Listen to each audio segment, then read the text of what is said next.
Oh, ye of little faith.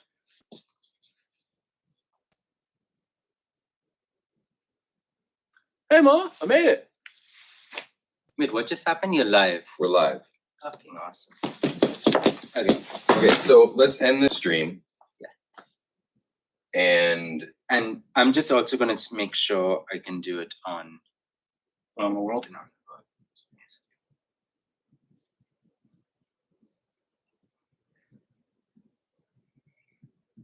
Okay, so I think we're down as far as we can go. So that's what it'll have to be. Seems all right to me. Okay. And we just need these people. Maybe we move. Maybe Do you want me delete to those start two. moving some? I would just delete those two right there. Which two? The two in the front row. These two. Yeah, those two. Just delete them. Hey, how's it going? Hey, man. Hi. Good. I'm here with IT. Great. I'm Bentley. Bentley, yeah. Nice to meet you. Nice to meet you. I think we're good. I am Tim. Tim? All right, nice to meet Well, you. we should check the audio feed, see if it's sounding good. We're trying to figure out just We're trying to figure out how to live stream the event. It looks like we've got it figured out. Okay. Is there anything else we should know about like the audio or anything like that? Have you tested the audio? no, we've No. not tested. How would Let's we do that? all of that. There should be, you can either do it from the systems menu or I'm sure within this interface, it can be done as well. Oh, because I can see that when. So Jonas, why don't you sit in the middle seat and speak? Yeah, if we think about this historical moment and so on and so on and so on, you know, we really have to consider the Hegelian philosophy. It is like sparking on there, but I don't know, like if we could. Yeah. Maybe you can tune in. Let's do this. Yeah. Why don't you, Tim, if you listen to it like this webinar, right? Let him. I'll just. Okay, so we're just going to confirm that we are using, the echo canceling. That's right, and output device. Now you want room audio because there'll be folks seated here, right? Right. Okay. So, Like, yeah, that would be the focus of the audio, but there will be Q&A and stuff like that. So it would be nice Right. if we had room audio as well. right. So you're not using microphones for this. Are we gonna keep? We didn't get any. No. Are we gonna keep this projecting? Because if I'm Adam twos, I'm gonna be hit in the face with that projection. No, I'll turn the projection off when we do it. Okay. Yeah, it is possible to Like just turn. yeah, you can actually lift the screen and turn the projector off. Okay, cool. So that was settings, display. power. Okay. And so so you see the up arrow. Okay. Yeah, no, I just want to have our Logo. this thing up until we start, and then I'll turn it off. Gotcha. Okay. Will there be a Q&A where the audience will be featured on camera? I don't think they need to be on camera. I think it's totally fine if it's just. Oh, but you can do that. I see. Because then you go to discussion.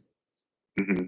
Yeah, under manual, you should be able to. There we go. Let's see. I got it like to go all the way down. And that Oh, was that's as far down as it that was goes. as far, yeah, when I started, it was up at the ceiling like that. I see. So when I did it like one back, then yeah, you could see all three people. That was about as good as it was going to get. I think that's fine. Yeah, I think that's fine. Okay. So for the microphone.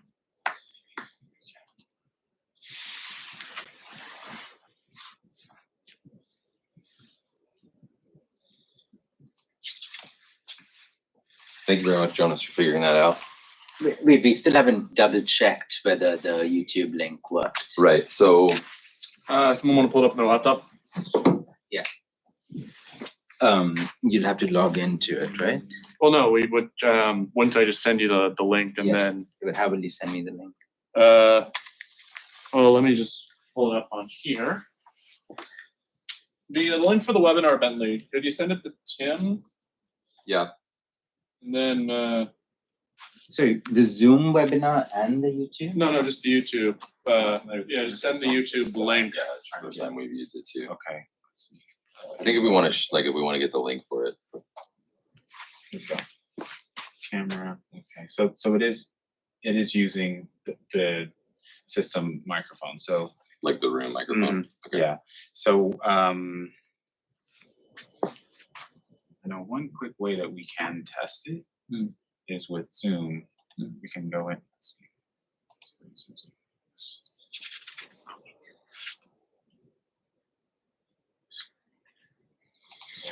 So we can test it within Zoom and just like make sure that it sounds good. Hopefully that's a sweet spot.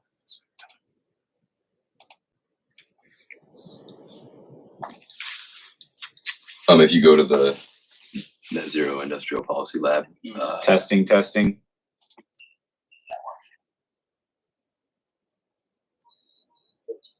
This is coming from the YouTube video, the sound. This is Zoom. Zoom is just borrowing the microphone, the room mic to test. yeah. So everything we heard there, Yeah. you should be able to pick up the same because it's using the same microphone Okay. here. and so even though I was quietly talking over here, it was very loud. So we're probably good. Yeah, I So- would like to so go test to- it, though. Go to the YouTube page Hmm. for the lab. This is what we need to sign in, right? Or just search. Well, I think if you just search, it should Oh. come up. What did you call it? Net Zero Industrial Policy Lab.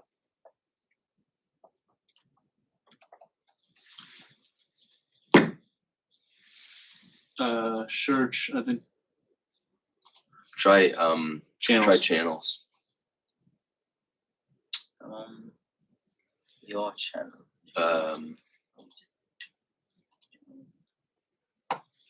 Video channels.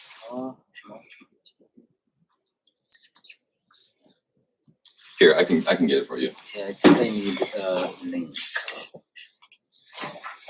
It's probably just not. Yeah. Oh, there it is. Fine. Oh, you found it? Hello, can you hear me? World Wide Web, internet. Fuck it, we'll do it live. World Wide Web, internet. Fuck it, we'll do it live. That's great. Yeah, it's World Wide Web, internet. We're gonna get a loop. Yeah.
But I would love to see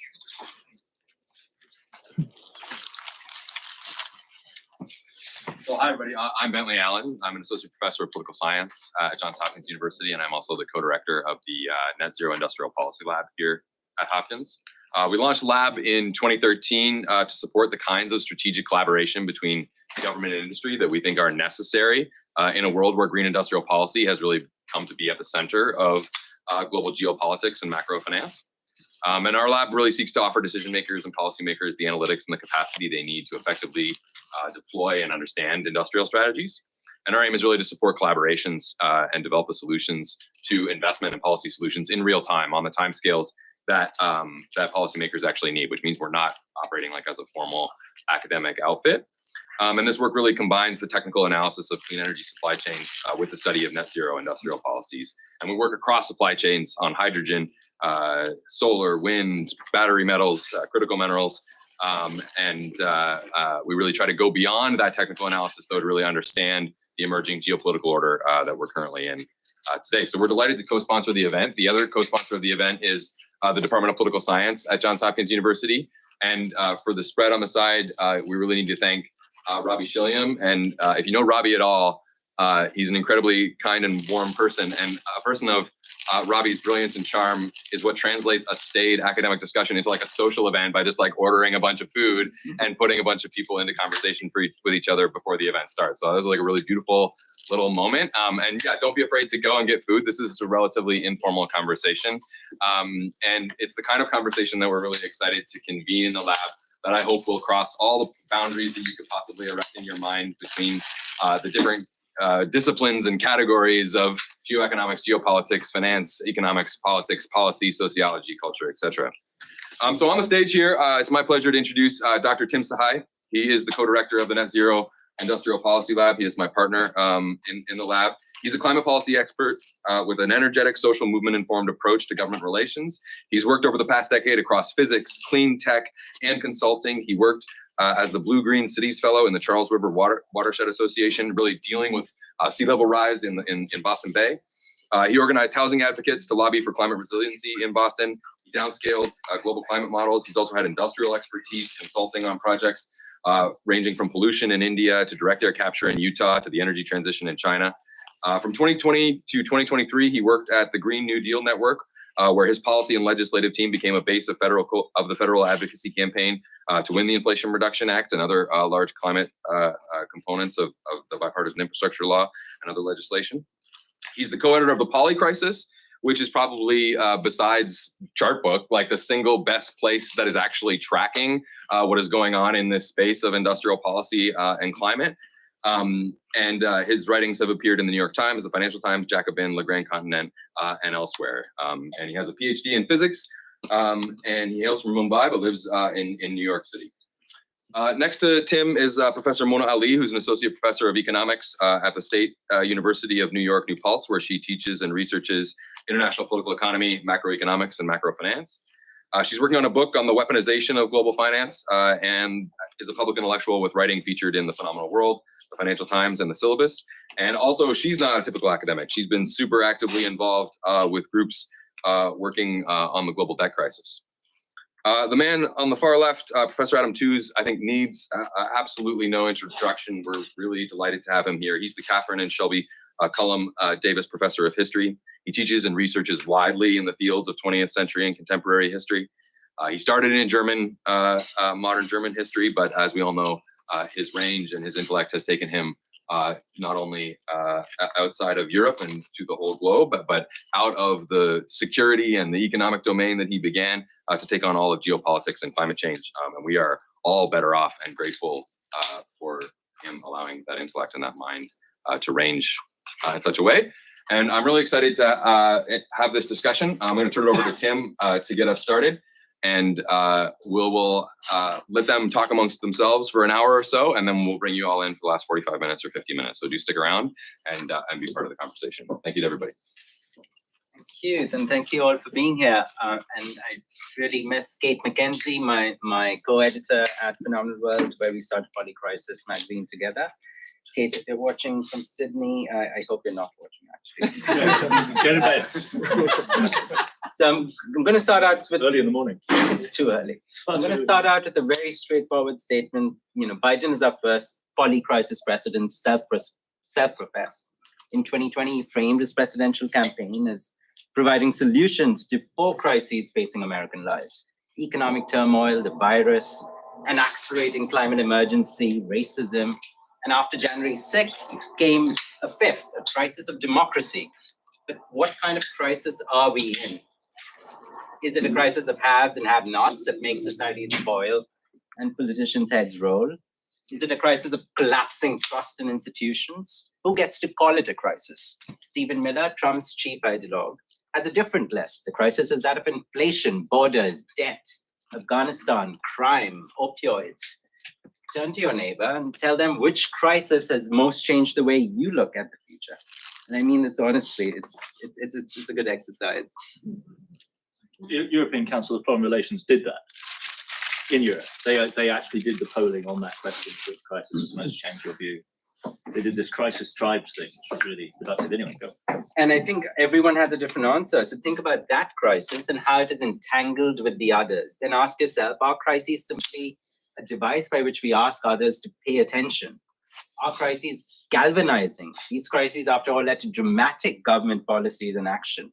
Are they being weaponized by people who say that there's a constant declaration of a state of emergency as an excuse to basically do nothing, to keep the same systems in place? I mean, look around you. And then the question of compounding interactions. Can one crisis worsen another? Do solutions to the crisis create problems for others? And a good example is interest rate hikes to combat inflation, in turn cause global debt explosions. US elites convinced that Chinese power is unstoppable and dangerous are garrisoning the world economy to contain it and finding other countries are hedging. Putin was convinced about Russia's declining balance of power in Ukraine and invaded it. The fallout from all of these is reshaping our world. These past 2 years have seen more violent conflict than at any time since the end of World War II. More people are being killed and forced from their homes than in decades. A terrible war of attrition in Ukraine, a genocide in Gaza, wars in Yemen, Sudan, Congo, Myanmar. So there's a lot of anger and loathing you may feel towards the owners of the means of destruction that allow such crimes to go on. Crises, after all, don't just happen to inert objects. They happen to organic things, to people, to nations, to ideologies. And crisis forces us to ask basic questions. What happened? Who's responsible? What must be done? So every crisis comes with a crisis diagnosis. It comes attached with the politics. It comes attached with narratives. And there are, the perennial questions of politics. Who pays? Who profits? Who's left behind? And in the 21st century, we know there's not going to be any return to normal. We now live in a world of fat tail risk. So shocks are going to whack us one after the other. So add some 21st century questions. We are now 24 years into the 21st century. What is resilient? What breaks? How can 21st century states be remade? How can they create new shock absorbers, new eyes, new ears, new arms? So in this panel, we'll explore some of these actual policy debates, their trade-offs, and the way history is being mobilized in our age of crisis. And I'll start off with you, Adam, on what do you make of the polycrisis moment? I just want to start by saying thank you to Bentley and the team at Hopkins and SAIS for having us here, and congratulate you two on this lab that you've got going. It's really hard to imagine a better team. It's fantastic combination of vision and gritty, detailed knowledge, and then constructive vision for politics. Really hard to beat the combination. It's really a delight to be here and to see what you've got going on. I think for me, I have this slightly torn relationship to the polycrisis, because I believe two things, and I struggle to reconcile them. The first is that for me, not being a social scientific modeler person, the polycrisis, as much as anything else, really documents or is a way of pointing to a crisis of knowledge, a crisis of not understanding, feeling that categories are failing. You know, when sometimes people in a rather scornful way say that polycrisis is just kind of liberals being freaked out. And I don't really see any reason to back away from that. I mean, if you're not freaked out, I don't really know who you are. You might not be a liberal. I would have thought any serious-minded person right now would feel that. And I mean it all the way down to the emotional, psychological level. And I don't think we should exclude that. So Michael Geyer, the brilliant modern German historian, said to me, Adam, it's a knowledge crisis, isn't it? And I believe that is a really fundamental idea. And I took that away also from your summary just now. And on the other hand, I also believe that this knowledge crisis is the effect of, and there's an obvious tension here, processes that at least in general outline we can map, historical processes that in general outline that we can map. And I think we can't back away from the claim that they are unprecedented in their scale and their drama and their significance. So on the one hand, this is, as it were, kind of claim to epistemic modesty. And on the other hand, it's a claim to something very unmodest, which is the insistence that something unprecedented is happening. And this is a strong claim, and it's not a natural one for a historian to make. And there are many different ways of running this. And so one lot of people would say, well, polycrisis, all major crises in history are poly, right? Going all the way back to the Marxist diagnosed great crisis of the 17th century, that was poly, surely. You had climate, you had demography, you had religious wars, so on and so forth. So is what we're experiencing now novel really in the diversity of shocks? Would be one line. Another line Neil Ferguson ran on me at Davos was this, well, Adam just talking about history. Right? This thing that you're experiencing as polycrisis is just history. To which I think my comeback is well, Neil, there's very little to be sanguine about in my interpretation of modern history. It is a forward-moving, dynamic, extremely violent dialectic of radical change with no finite end, with no happy end written into the score. And so if we're saying it's just history, I could kind of agree. Because, if you're a historian of First World War, World War II, these are dramas of epic scale, which would not in any way leave you feeling reassured if you just simply said, moments like that. But then I think we surely must cleave to the implication of our one staff, our one guiding logic in this turmoil, which is modernity, which is various types of scientific endeavor and quantification.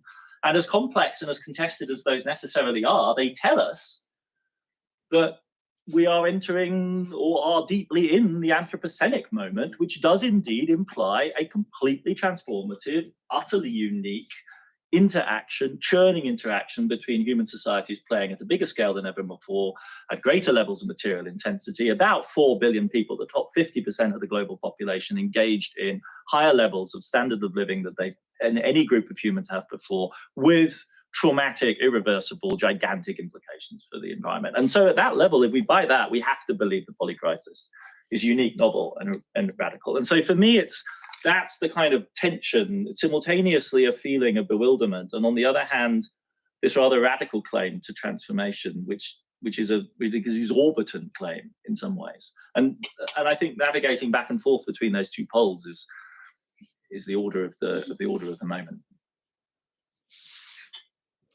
Yeah, I think, I want to sort of get personal here, and, I'm trained as a Marxist economist, except I reject, and that was a source of great friction between me and my advisors, I reject that fundamental laws, right, idea, and conjugative cycles and all of that. So, what does that mean? Like, I'm just thinking, imagine us sitting here in the 19th century, and there were early, nascent theorists of crisis, Marx perhaps being one of them. So perhaps where we are, folks have been before, except climate, that's new, right? This irreversible, change on the planetary scale, except they were probably thinking about some dimension of that. So crises are intensifying, they're overlapping. There's novelty in this particular climate, Anthropocene crisis. But then it was also us, like as a group, like freaking out. And I think there was that emotion. I don't know when we guys first, when we first met and started talking polycrisis, it was a general freak out, and to find your, kinship amongst people freaking out. So what does that mean about change actors? And another reason I think I'm also embedded in that Marxist tradition is this idea of, so who's the driver of the crisis, right? So crisis is perhaps not an anomaly of the system, but it's symptomatic of how disorienting and how fragile the system is, and how it creates, marks inequality, but it's a destabilizing system, right? Capitalism, or whatever you want to call it.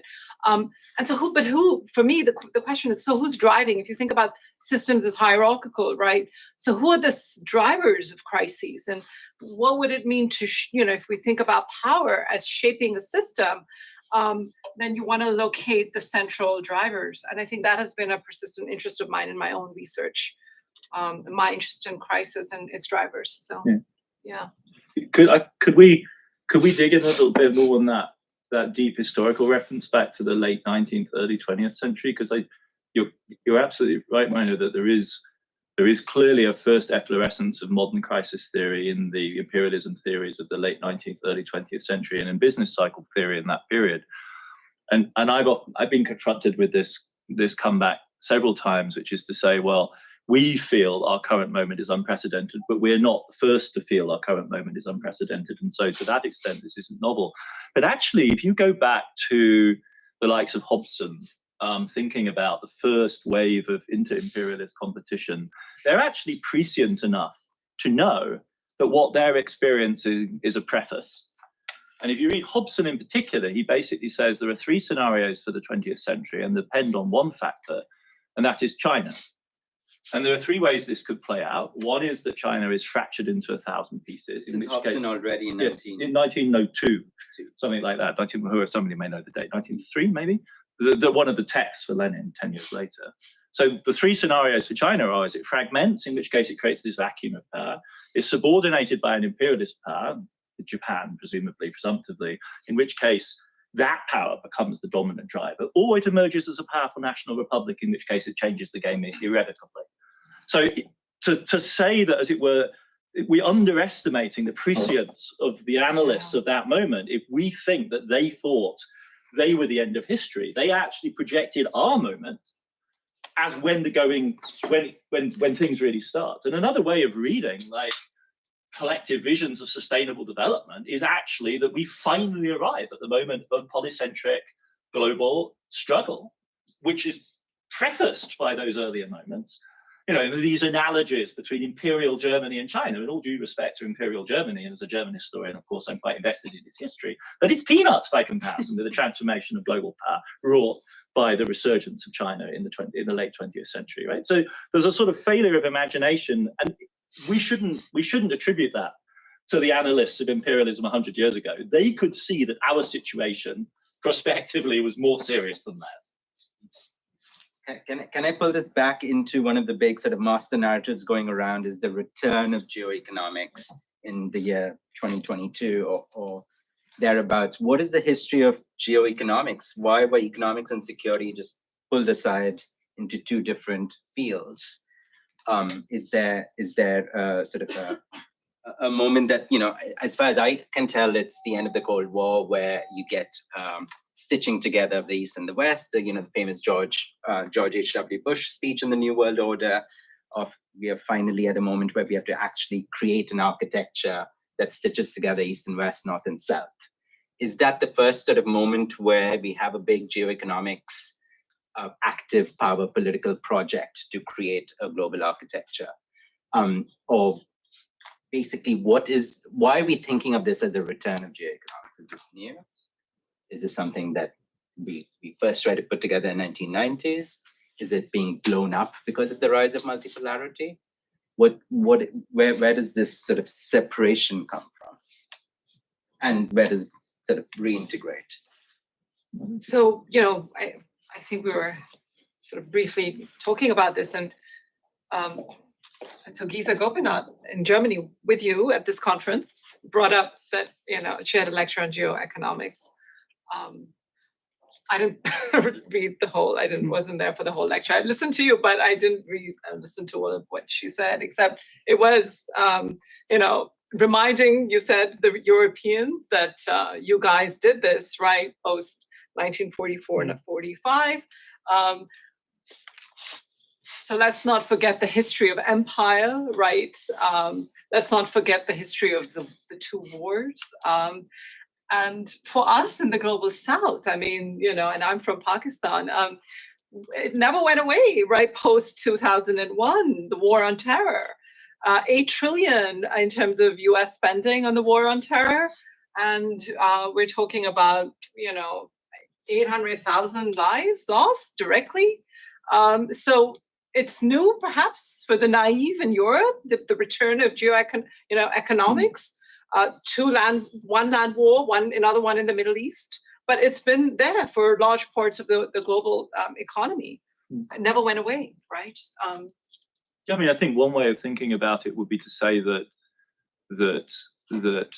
and this is an analysis of liberalism that is shared by people from Carl Schmitt to, say, Jeff Mann in his book about Keynes, is that liberalism's essential move is to create separations between the public and the private, in the domestic division of labor, between science and non-science, between politics and economics. And in stable periods of liberal hegemony, you get this clear separation, which is extremely convenient for the purposes of those who have had the power to instantiate that separation, who at that point, of course, are quite happy to bury the underlying power structures that generate the separation. And one way of thinking about the current moment and this discourse of the return of geoeconomics is it's symptomatic of the collapse of those separations. And you can think of at least 3 domains in which the West more or less explicitly played this game, and the one that's most actively discussed in Washington for a while now is the convergence play on China, so that you could, as it were, remove the politics, remove the geopolitics, let the economy and trade and financial integration do the work. The other one was the German play on Wandelhandel with Russia, so you build Russia into networks of trade and you hope this will move. And the other is the Shimon Peres New Middle East play on the stabilization of the Middle East, the burying of the Palestinian question within a wider economic integrative project for the 1990s. All 3 of them are basically trying to an indirect approach, if you like, to an underlying political problem which gets buried within the economics field. That will work so long as you can keep the economics and the politics separate and prioritize the economic. And another way of reading the Polycrisis would be to say, in domain after domain after domain, both domestically and internationally, those separations have collapsed. The neutrality of monetary policy would be another one, right? The pretense that monetary policy interventions are neutral, quote unquote, which has this strong technical definition which separates out political choices about policy from the precise interest rate structure within a bond market and pretends that you can do a separation between the two. A classic separation move. It collapses once you start doing QE at really big scale and buying private as well as public bonds. And so in the international sphere, what you would see is all 3 of those wagers on depoliticized economic integration moves collapsing as a result of the powerful vested interests of groups that can see through the strategy and see its underlying power political logic and expose it. So China, Russia, and in this case, Hamas, that decides that this encircling move will indeed, in the end, essentially bury the Palestinian question, and notably the situation of Gaza. And so you then use this spectacular act of violence as a way of blowing that open. And so I think that would be another way of defining what the Polycrisis moment is, giving it a specificity, which would be another word for the collapse of the separations which underpin the neoliberal order from the 90s onwards, and then produce this muddling of categories, the politicization of science, the politicization of economics, the quote-unquote return of geoeconomics, which is really just the surfacing of the underlying power structures in what was always a geoeconomic order.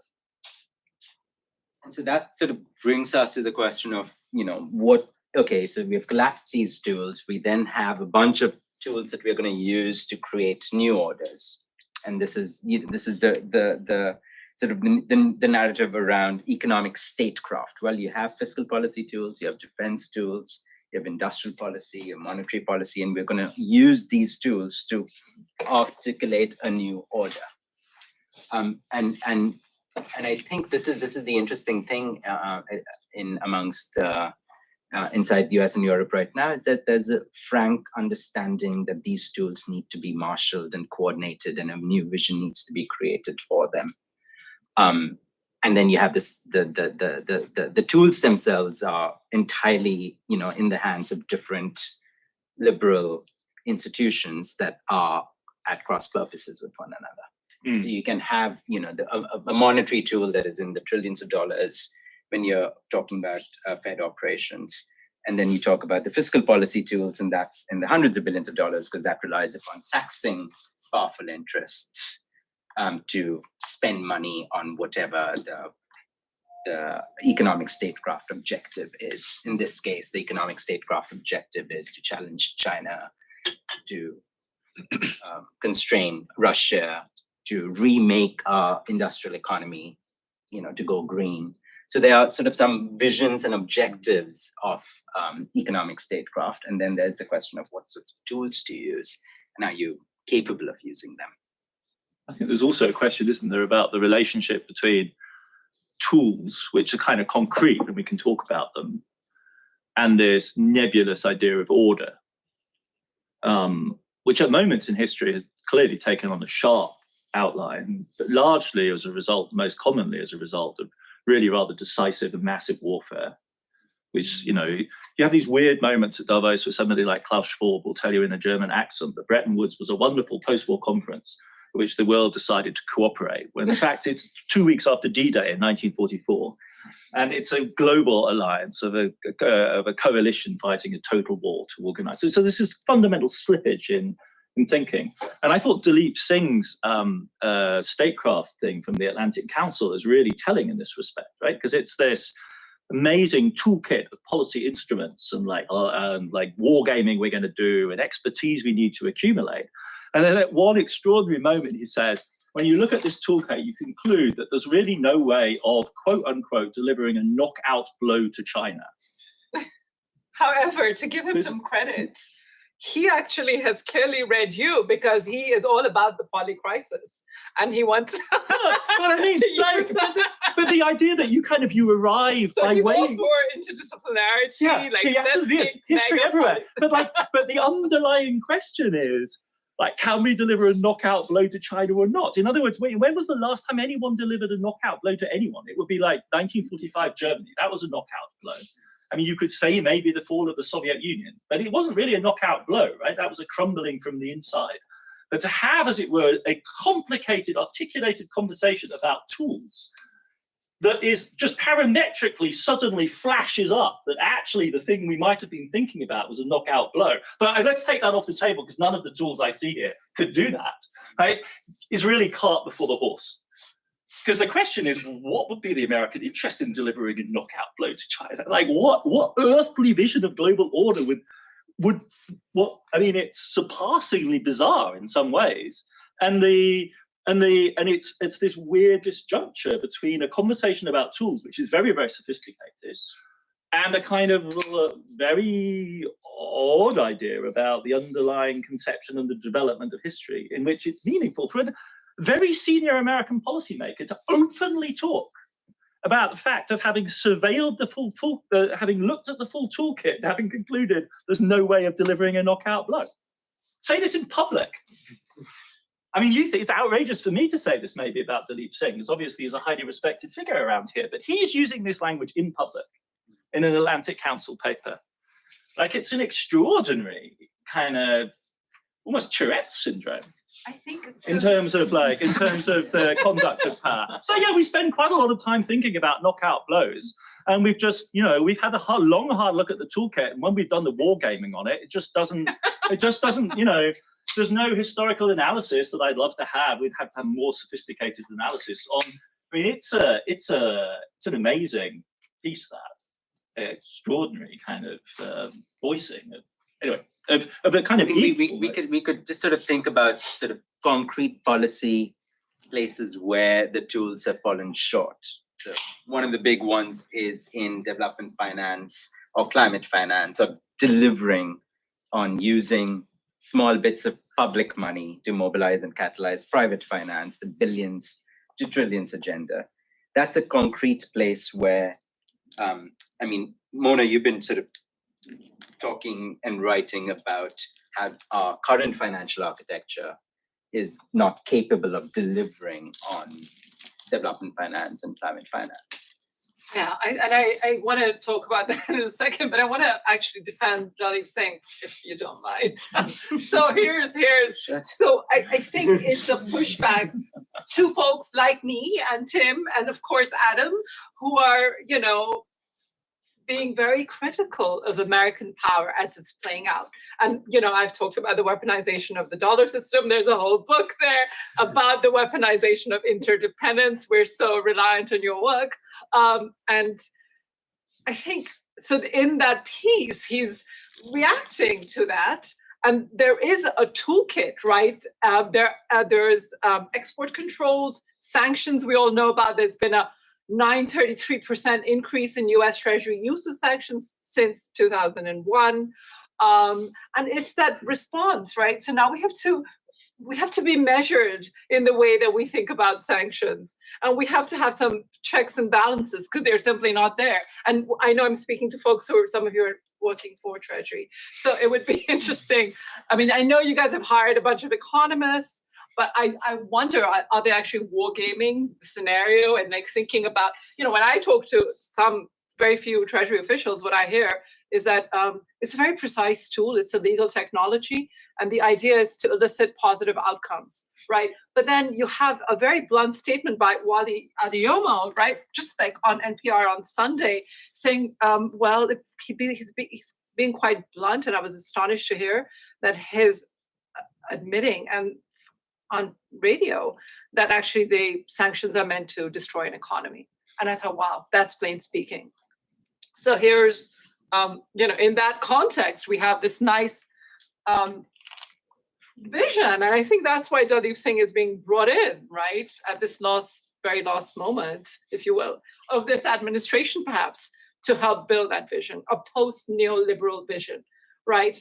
But I mean, since we all agree these tools are there, they're all de facto power structured anyway. We all agree on this, right? The remarkable thing is not that, or it's open discussion, or his suggestions earlier in the piece that this needs to be a disciplined practice. It needs to be regulated in various ways. But these flashes, as you're saying, of this other vision, which goes to Tim's point about order. Yeah. Because that is not delivering a knockout blow to China. You can think of it many different ways. That's not an ordering move. That's an antagonistic, agonistic, warlike kind of imagining.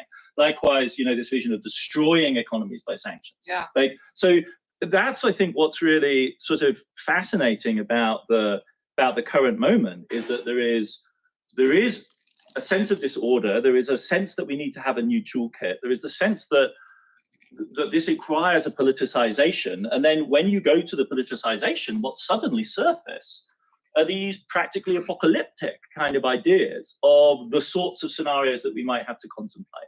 And America has played those out, as you were rightly saying, for a long time with regard to small places that can just be trashed. But the question now is that kind of talk, that kind of thinking extends to China. Exactly. And that is a new dimension of imagination, which I don't think it goes. It's not individual people here. It seems to me actually pervasive in really rather an extraordinary way, and it does have to do with wargaming and these hypothetical exercises. And I'm sure it's going on the Chinese side too.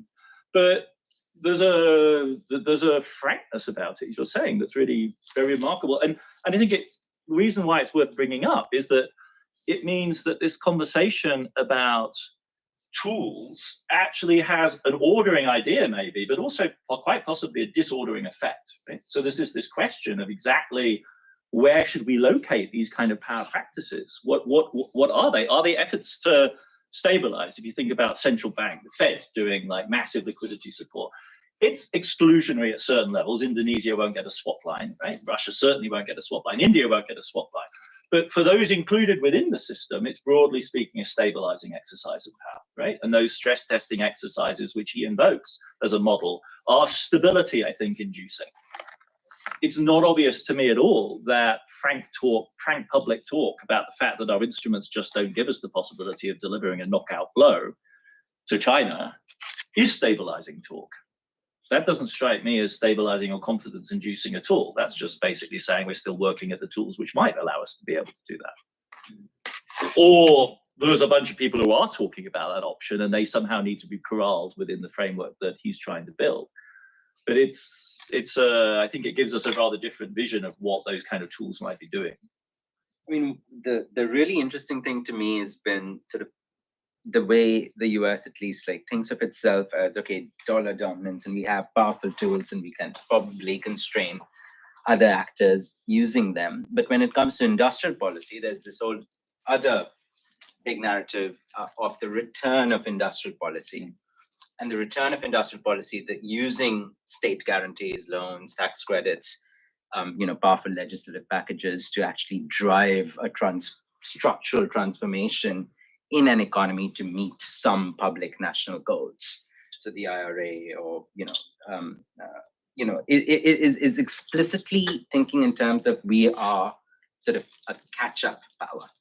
So it's very strikingly always thinking about doing catch-up growth with East Asia, because in the field of industrial production and industrial competitiveness, the US has found itself fallen behind, and they talk of themselves as being sort of inferior. And it's a very classic, let's just copy East Asian development miracles, and they use these sets of tools, and we should learn how to use them much more frankly, much more straightforwardly, rather than hiding it in the neoliberal era. And so there's this funny way in which we have dominance on the financial side, and then a backward notion of catch-up growth on the industrial side. And that, your talk yesterday was largely thinking through the Asian centrality of the Asian, interconnected production web that has been spun out, which is an Asian power project post, roughly the Cold War in the 70s and 80s, which is we need to learn how to live in peace with one another. China gives up its radicalism, gives up its radical world policy, and says we're going to switch into a development agenda of stitching the economic peace together within Asia. And that is, the return of sort of the Asian complex, factory Asia, broadly articulated by Japan, Korea, China, spinning this web together. So there's this funny way in which American elites look at that and say, wow, we do want that now. We are really struggling to catch up with you guys, and therefore we need to do it in a much more aggressive, front-loaded, large manner. But you've been sort of pouring cold water all over it. Yeah, let me not do that any more of that. Let's go in a different direction, but picking up on that industrial policy point, because yes, I think you can pour water on it. It does seem to me historically anachronistic to believe you can reverse the last half century of the reorganization of the global division of labor. I do, but I think surely when we're thinking about polycrisis in industrial policy, the place to go is more towards warp speed and vaccine development and that kind of demonstration of the way in which you could say it's a faute de mieux type of strategy in light of our failure to master the polycrisis shock of the pandemic by social distancing and various types of socioeconomic device, though one shouldn't underrate the way in which macroeconomic policy work. Monetary policy and fiscal policy together have huge potency. They basically, there was no unemployment in Europe because they did the job furloughing scheme, and in the United States, the real incomes of median Americans went up despite a historic surge of unemployment, and child poverty halved. Like, there are a whole variety of different things we can do with that fiscal monetary policy mix. But that is classic macro policy. Where I think industrial policy in the broadest sense comes in is surely in the drama of the vaccine race and this extraordinary, unprecedented investment and pace of development in what turned out to be the silver bullet.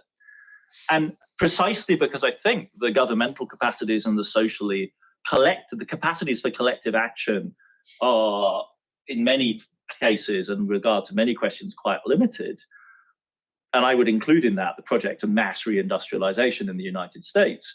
But on the other hand, we shouldn't underrate the huge significance of black box, tightly packaged, hugely important, potentially transformative technologies like that. And that would seem to me to be just an essential reserve capacity of crisis management that governments around the world, societies around the world should be investing in an order of magnitude larger than they currently do. I mean, furthermore, in terms of job creation and the sort of vision of socioeconomic reorganization that would be implied, that's, for me, the development of a much, much larger research and development base would strike me as a much more attractive, in the biomedical sphere.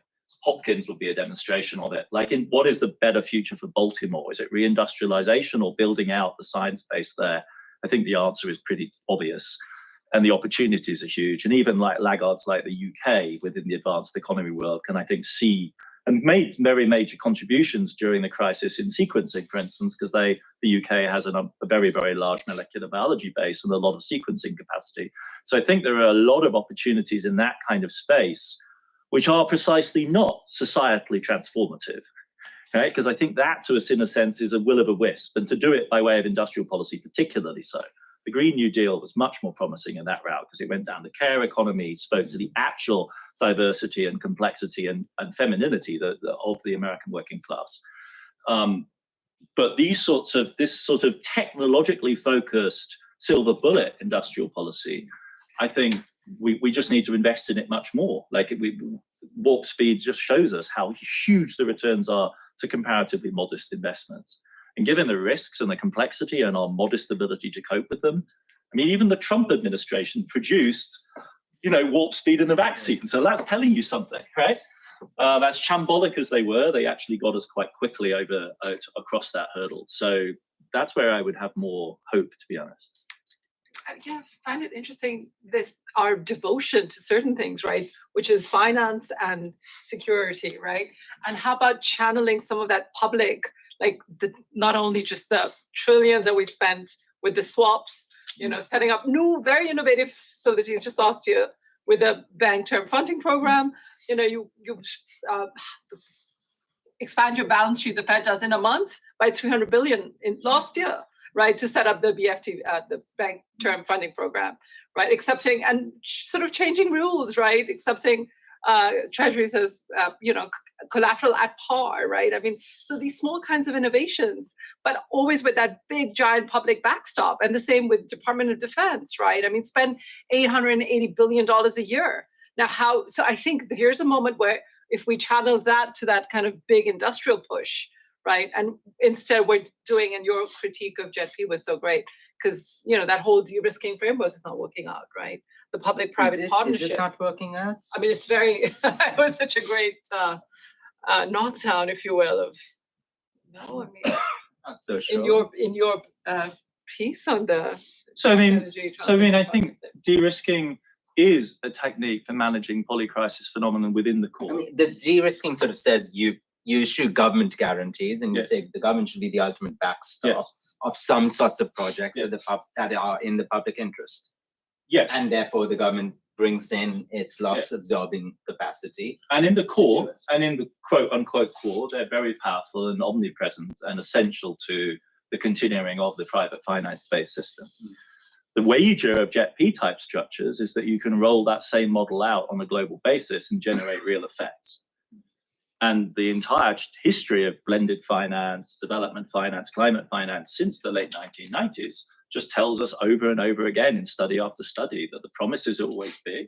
And those promises, because they involve this magic leveraging of small amounts of public money into very big amounts of final investment, are great for solving political problems again and again and again. Because you sit down, everyone understands what the constraints are, and then the magic happens and you can agree on a big number.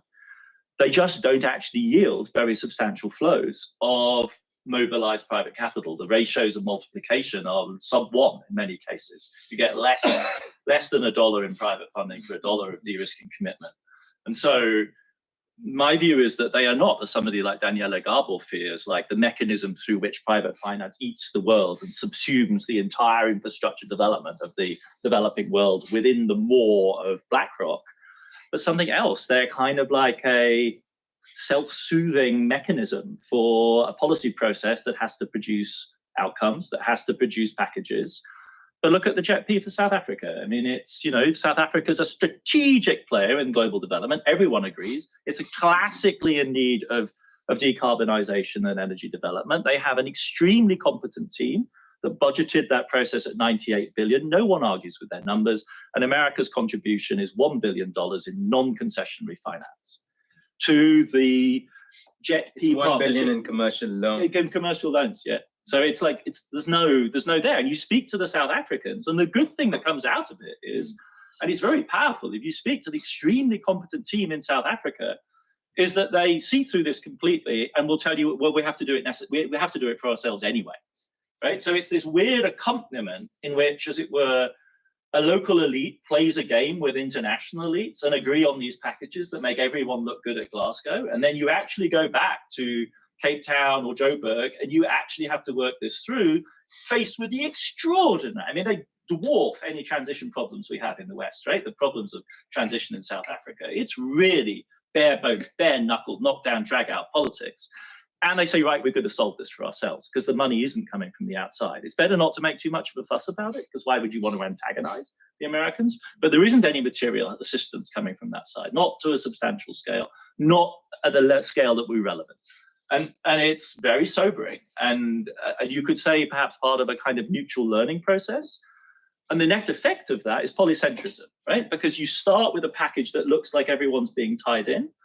And the actual effect is to force South African elites to think very hard about how they do national domestic stabilization policy in the face of essentially an external withdrawal. And you could say that's very functional. And I think one of the arguments for the global monetary system in the current moment is that an awful lot of very big EM players have got very good at self-insuring. And everyone would agree that it's suboptimal. It certainly doesn't guarantee Western hegemony, because they know perfectly well that no one's coming to bail them out.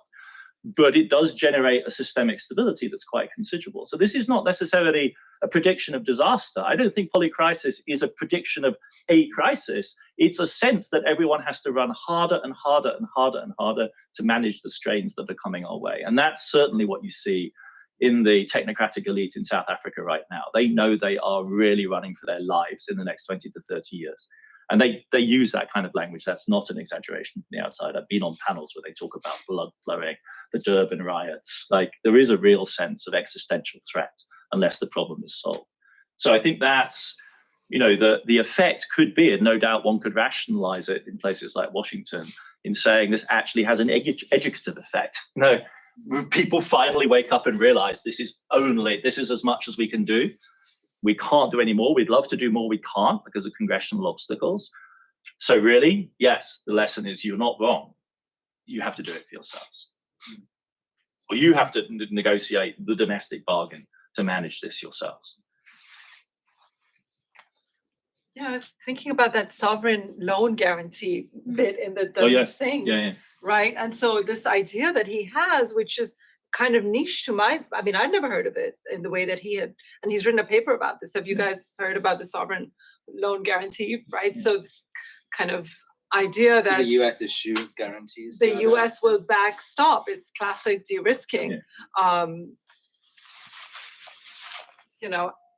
But so yeah, the US will backstop sovereign debt. And without, there's no thing about, are we going to put conditionalities on that? But I guess it's the whole friendshoring, right? So I think that's a response right now. You're talking about South Africa, of just how bad things are. We're dealing with a debt crisis that is, mega. We haven't seen something like this in 20 years. And you're talking about the net flow of funds, right, from the South. And the numbers are big. So you think about the swap lines, that was Adam's book, 800 billion, right, in 2009. 2020, we have peak usage is 450 billion to save the top and second tier of global finance. But then right now in 2023 or 22, the flow of, we're in 24 already. So 2023, and this is World Bank data, the upstream flow from the South to the north, we're talking about $441 billion going in debt servicing. And so we're talking about big players, strategic players like Egypt, like Pakistan, paying half of their revenues towards debt servicing, right? That's huge. So, and now we can talk about austerity. Like, what's the alternative then, right? So I guess here the assumption would be to go to like poly solutions. But what happens in the case like Egypt is there are too many local regional players interested in Egypt to allow it to fail.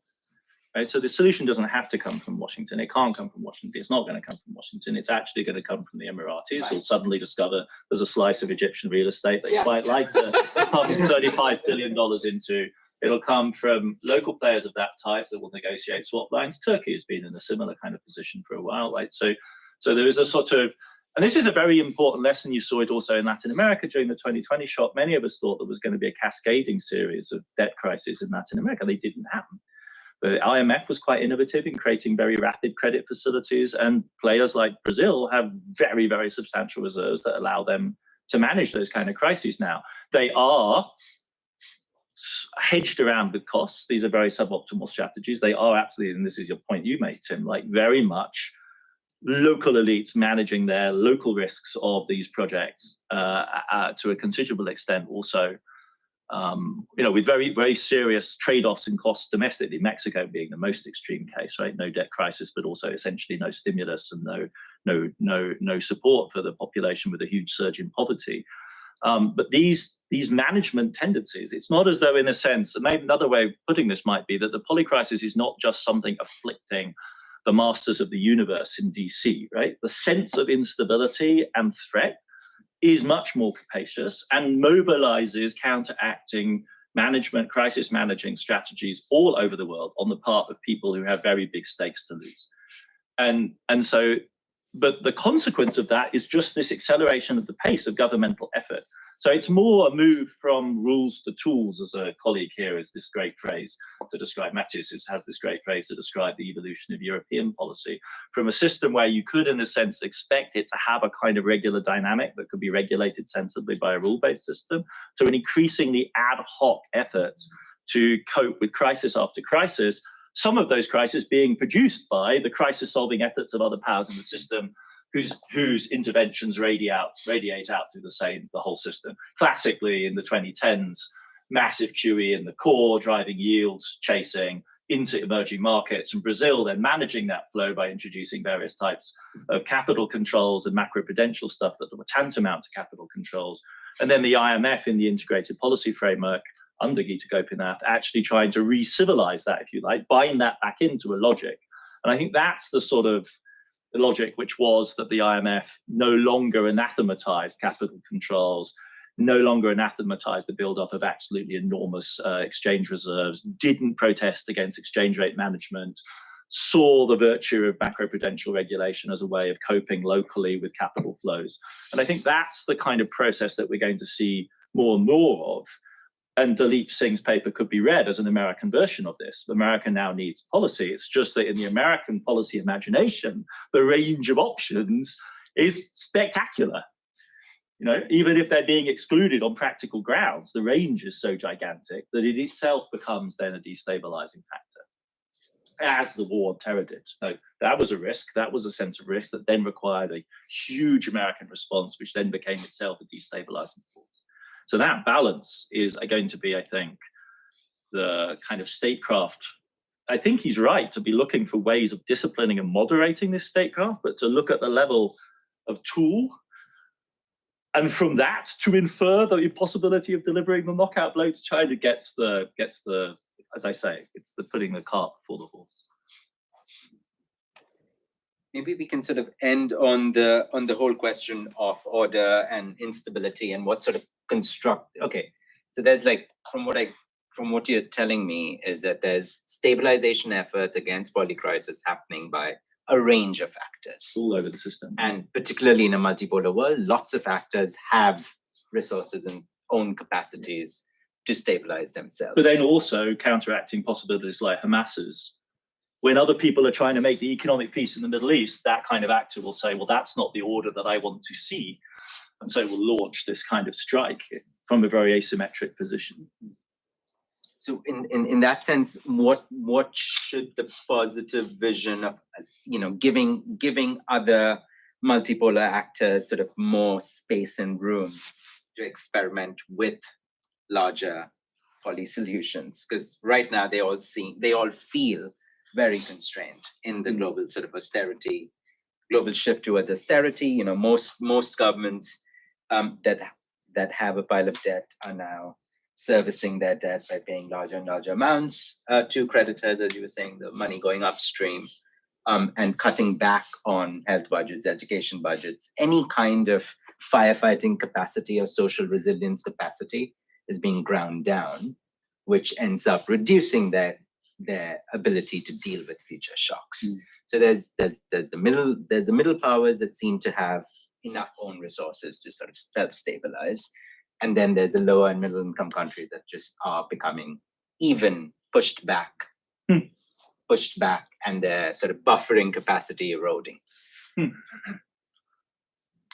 So where does that sort of leave you know, this whole sort of maybe stabilization in the core, maybe stabilization in multipolar middle powers that are dealing with the US or dealing with Europe from a position of strength and demanding, you know, access to technologies or various sorts of goodies that they feel that they can get at this moment of where their alignment and where their sort of alignment can be bought out by transfers of technology, by transfers of credit. And I mean, so I think you could have that kind of story, right? You could have a polar. I mean, it's too soon to tell. We're beginning to chart map this new terrain. I quite like a kind of polarization story of like a new hierarchy of players.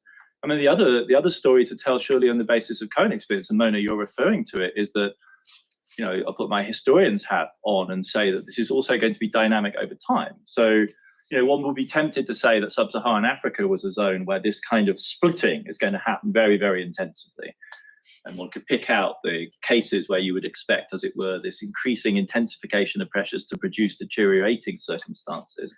But that would be too pessimistic a narrative over the last 15 years in Africa, right? So because there are these phases in which, though many players, like the Ghanas of this world, for instance, or Kenya or Tanzania, gain access to private capital markets in ways which fulfill, for a period of time anyway, the fantasy, or well, not the fantasy, I shouldn't say that's pejorative. They fulfill the idea of the incorporation of new players into private capital flows. And then, and that has real effects. That has real effects. It's visible in the GDP numbers. It's visible in a whole variety of different metrics of development. It is not simply a fantasy. But then, as it were, when you hit a bump in the road and interest rates suddenly move, those are also the vulnerable players that get split out. So I think we need to probably account for both, as it were, cumulative logics of separation that split one group of players from another, but also a temporal dynamic which periodically expands the range of those who are included within growth clubs and convergence clubs and access the capital market, and then can quite suddenly shut that door. And that has been the experience of Africa in the last 2 years, right? Where, as you're saying, there has basically been a total stop to new lending. And as a result, a very, very substantial reversal in the capital flow. So that wouldn't be a division structurally, it would be a division over time. Who can permanently access markets and who only has temporary access to markets. And a lot of the more constructive thinking going on in the in the MDB, in the IMF and World Bank, is about how to smooth that out, how to prevent those kind of shocks. And if you were constructively minded and what you were trying to do was to manage these risks, you would do what the proposals are out there. The progress is just very, very disappointing. The proposal would clearly be to increase their balance sheet capacity, A, and then B, reduce conditionality and create a whole variety of flexible lending programs, which the IMF has been trying to do, which would allow you to buffer and would avoid this kind of pro-cyclical cycle of hitting the buffers and then having to do these fiscal cutbacks, which, as you say, further reduce resilience. So the ideas are there, but again, it's a question of whether you can actually mobilize around very substantial increases in that balance sheet capacity. And it comes back to the same sort of questions I've been asking about the JET-Ps. It's not that we can't see the problem or that it's not possible within the existing framework to devise constructive answers, but it does depend on it depends on the difference between the Pentagon budget and the Fed's balance sheet, because the Fed's balance sheet is very flexible and you can conjure $1 trillion here or $1 trillion there. But finding even $1 billion for South Africa in Congress right now, if it wasn't wrapped up in something else, would be well nigh impossible. And for reasons which are non-trivial. It isn't just bad GOP people with their heads in the ground. It actually also reflects the sentiment amongst a lot of American voters who actually think American government is not doing enough for Americans and is doing too much for other people. And you can kind of see why in light of the state of much of America. If you lived in Baltimore, you'd think that regularly, I would have thought. Somebody was saying, in fact, that their recent experience of Joburg made the informal economy of Johannesburg seem quite attractive by comparison with the impossibility of doing that in Baltimore. Now, that's at some level perhaps a false equivalence, but these are the questions which arise at the current moment. So that chain of logic is very constraining. And it points to one of the gaps between this global elite, which is perceiving the policy crisis and trying to come up with solutions, and ultimately the political guts, the mass mobilization of votes and political coalitions that will be necessary to enable large-scale global hegemonic management. And in the heyday of American power, that's what the New Deal coalition did. And since Ira Katz-Nelson, we've been reminded of what that consisted of, which was Northern labor and the solid white Jim Crow South. That was the condition under which American power was most effectively harnessed through a powerful domestic coalition. Now, there have been other moments in which it's been possible, but that is the quintessential moment. And it points to the ambiguity of the relationship between external managerial capacity and domestic mobilizing capacity, which is persisted throughout the history of this country, and indeed all imperial powers. Britain never attempted global hegemony on the same scale, but its coalitions too were at times profoundly contorted, if you like, in terms of acting as a global stabilizer in the domestic coalitions that were necessary to make that possible. Like we left one thread on the whole question of, it's sort of like a fundamental question, is if we can't actually, is American what's the burden thing of American leadership sort of holds the world together, he says, right? So are these unintended consequences of American power and dollar dominance and not being able to wield the congressional majorities together to actually try and stabilize the system? Or are these, in other words, is the US going to be a force of instability in the polycrisis, or is it going to be a force of sort of at least some action to constructively try and re-stabilize and recreate some kind of an order? Is this the question that, I'm sure most of us in the room are thinking of with the possible return of Trumpism or whatever Biden term 2 might look like, is what is the space for room for action here?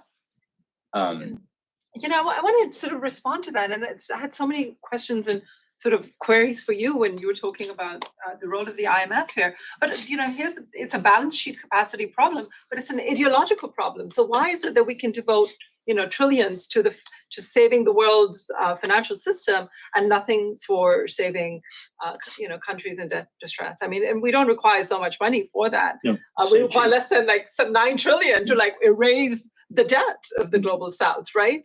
And Dalip is a very curious take on this, which is the idea, and I think you might find this funny, but this idea of a global sovereign wealth fund for the United States. That's really funny. When you can create money out of thin air. You don't need a global sovereign reserve because you produce the dollars, right? Other people, they hoard them. That's why they have their reserves. But we can actually print the money. So why for me as an economist, it's like, why can't we think big?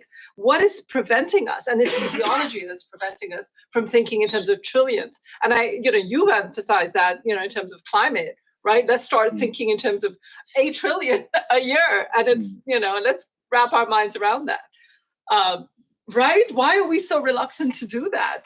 In terms of the SDRs, right? Stephen Padwana in the room. I mean, we have how much? 800 billion in unused SDRs. What's preventing the United States? Right, which has 162 billion right now, and that was the 2009 plan, right? Let's devote 100 billion. So we can wrap our minds around these big numbers, and then yet the law, as the way it's written, because some of these things require changes to articles of agreement at the IMF, is sort of our, what's stopping any movement, right? And so it's also a legal question in many ways, but it's a hegemonic question. Yeah. And now there are options and there are geopolitical blocks. And so countries are saying, well, no, thank you. We'll go to the Yeah. Gulf states, Yeah. right? So whoever can provide condition-free, autonomy Well, it's never going to be enhancing condition-free, sources but of I money. think that geopolitical blocks are actually, they can be productive. Yeah. There's no way that Americans can save the system. It's just simply not capable. Well, You know. and just to wrap up, like America, name an advanced economy society in which the polycrisis is more manifestly at work within it. America is not external to the polycrisis, surely, as we saw during the pandemic crisis, during the pandemic. I mean, it's one of the societies most driven by fundamental differences over how we relate to risk, how we understand the role of science, what the role of government is in people's lives. And it will go back to that very big historical vista I opened up at the beginning. And for me, really hit home when I was writing that book, Deluge, about the aftermath of World War I. And as a German historian, you do habitually position America in the hegemonic role, and you ask yourself, why does America not stabilize the world? This is kind of the argument of my book about Nazi Germany. It's the failure of American hegemony that opens the door to Hitler. But then you get to actually thinking about why the Senate blew up the first effort at global ordering through the League of Nations, and you suddenly realize that, in fact, America's entry into the history of modernity, or indeed America's history, since it's a modern history, is so violent, so contorted, so special in its own way. The Germans think they have a special history. Try the American version of this. And that is still rumbling through. And on top of that, there have been these moments in which power has been articulated in a grandiose way, in a really dramatic way, much more dramatic than the British Empire was ever able to do, even in its pomp. The 41 through 1953 debt deal, maybe through the 1960s moment, is a kind of unique moment of articulation of power at all different dimensions: politics, culture, soft power, hard power, military, economic, financial, industrial.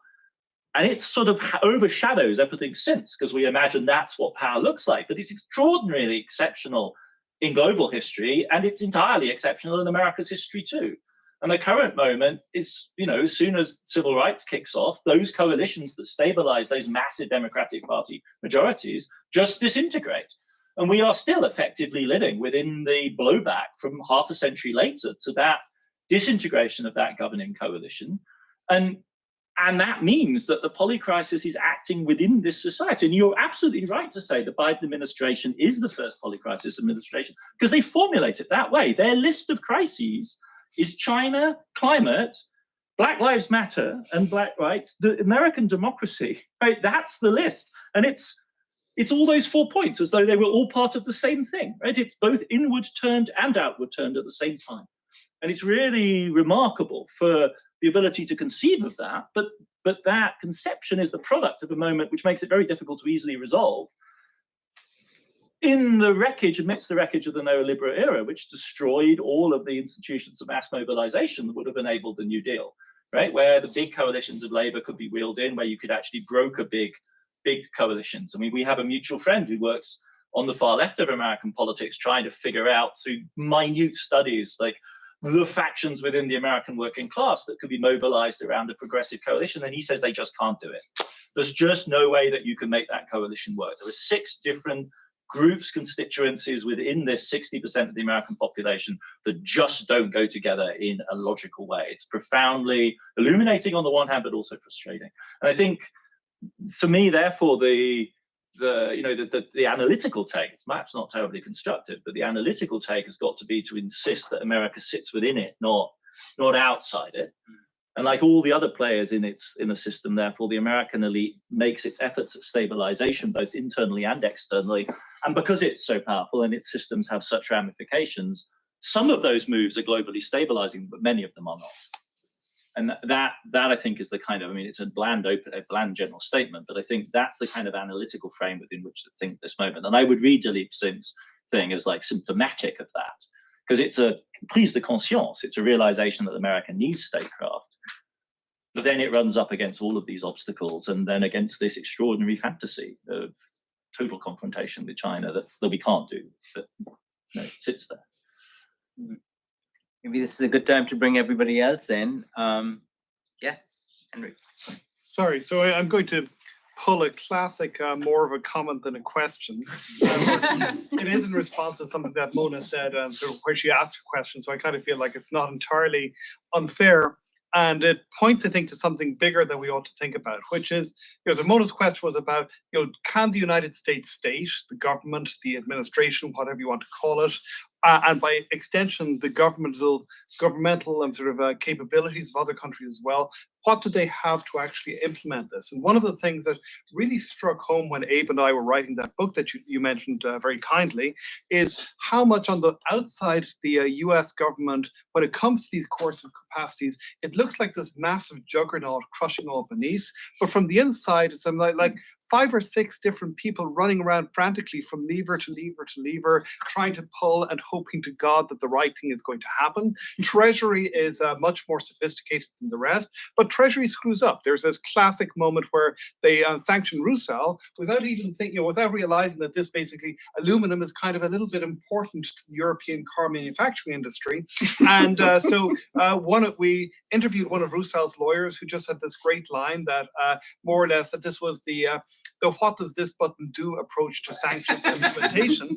And I think that this is a real and fundamental problem. And Treasury is the most sophisticated. I was talking to a former senior export controls official recently who said that there's not a single person in the Department of Commerce whose job is to think about export controls in a strategic sense, so to actually think what are the consequences strategically of posing, and clearly the National Security Council tries to do this, but the National Security Council, again, it's a tiny number of people desperately trying to sort of make the different pieces of the machine go together, and it's getting worse. So I think if you look at Jake Sullivan's is this famous small yard, high fence approach, which he is proposing, where you only sort of go after China on foundational technologies, how in the name of God do you know what a foundational technology actually is? This is a fundamental problem. We don't even have theorists who can think about this in a systematic fashion. And so what you're trying to do is you're trying to block off, as if you're playing Civilization on the computer, and you could look down the tech tree to see what was happening 500 years from now. They're trying to do this sort of with semiconductors, and the blockage of semiconductors is based on assumptions about what kinds of things can or cannot be done. So really where I think this leads, and I'll shut up because I know I've been going on too long. We talked about the polycrisis. We've also talked about polysolutions. I'd like to turn to, I think, one of the great authorities on sort of how politics works, which is the British show The Thick of It, which has the idea of the omnishambles. I think we've got a polyshambles problem. We've got a government which is fundamentally incapable of doing the things that it is supposed to do. And one of the things that we're really seeing in whatever new configurations happen, as geoeconomics sort of reemerges, sort of the revenge of the repressed, or whatever you want to call it, the government is going to have to be much, much more interventionist in a variety of ways in the economy than it has been in the past. It doesn't have the capacities, and it is in the United States in particularly in a really, really terrible place. If you want to be flexible, if you want to be able to model complexity internally, you do not want to start from the place where the United States government is, and I think there are many other governments like that around the world. Thanks.